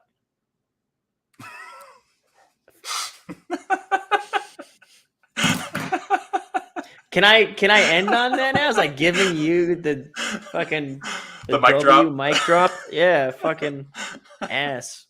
Fuck. It is I'll let you have it this time. All right, I'll let you have it. Then I'll come over to your show and mic drop and wreck everything, and then I'll leave. Dude, you are always. If you ever want to just hop on a Zoom call and just shoot the shit for however long you want, I will find a home for it, and I'm sure you will too. We can do like one of those YouTube collab, like break the recording up into 2 bits and then post it on both channels, kind of thing. Dope. Yeah, I mean, you figure out how to do all that shit, and I just have to show up. I will be there. That is literally how I've made a career, just by knowing slightly more about all this operational bullshit than other people. All right, player. All right, well, thanks so much. Thanks everyone who's here. I hope you had a good time. Leave a comment if you liked it. Leave a comment if you hated it, and tell me why for either one. Thumbs up, subscribe. Peace out, Copy Squad. Take care, man. And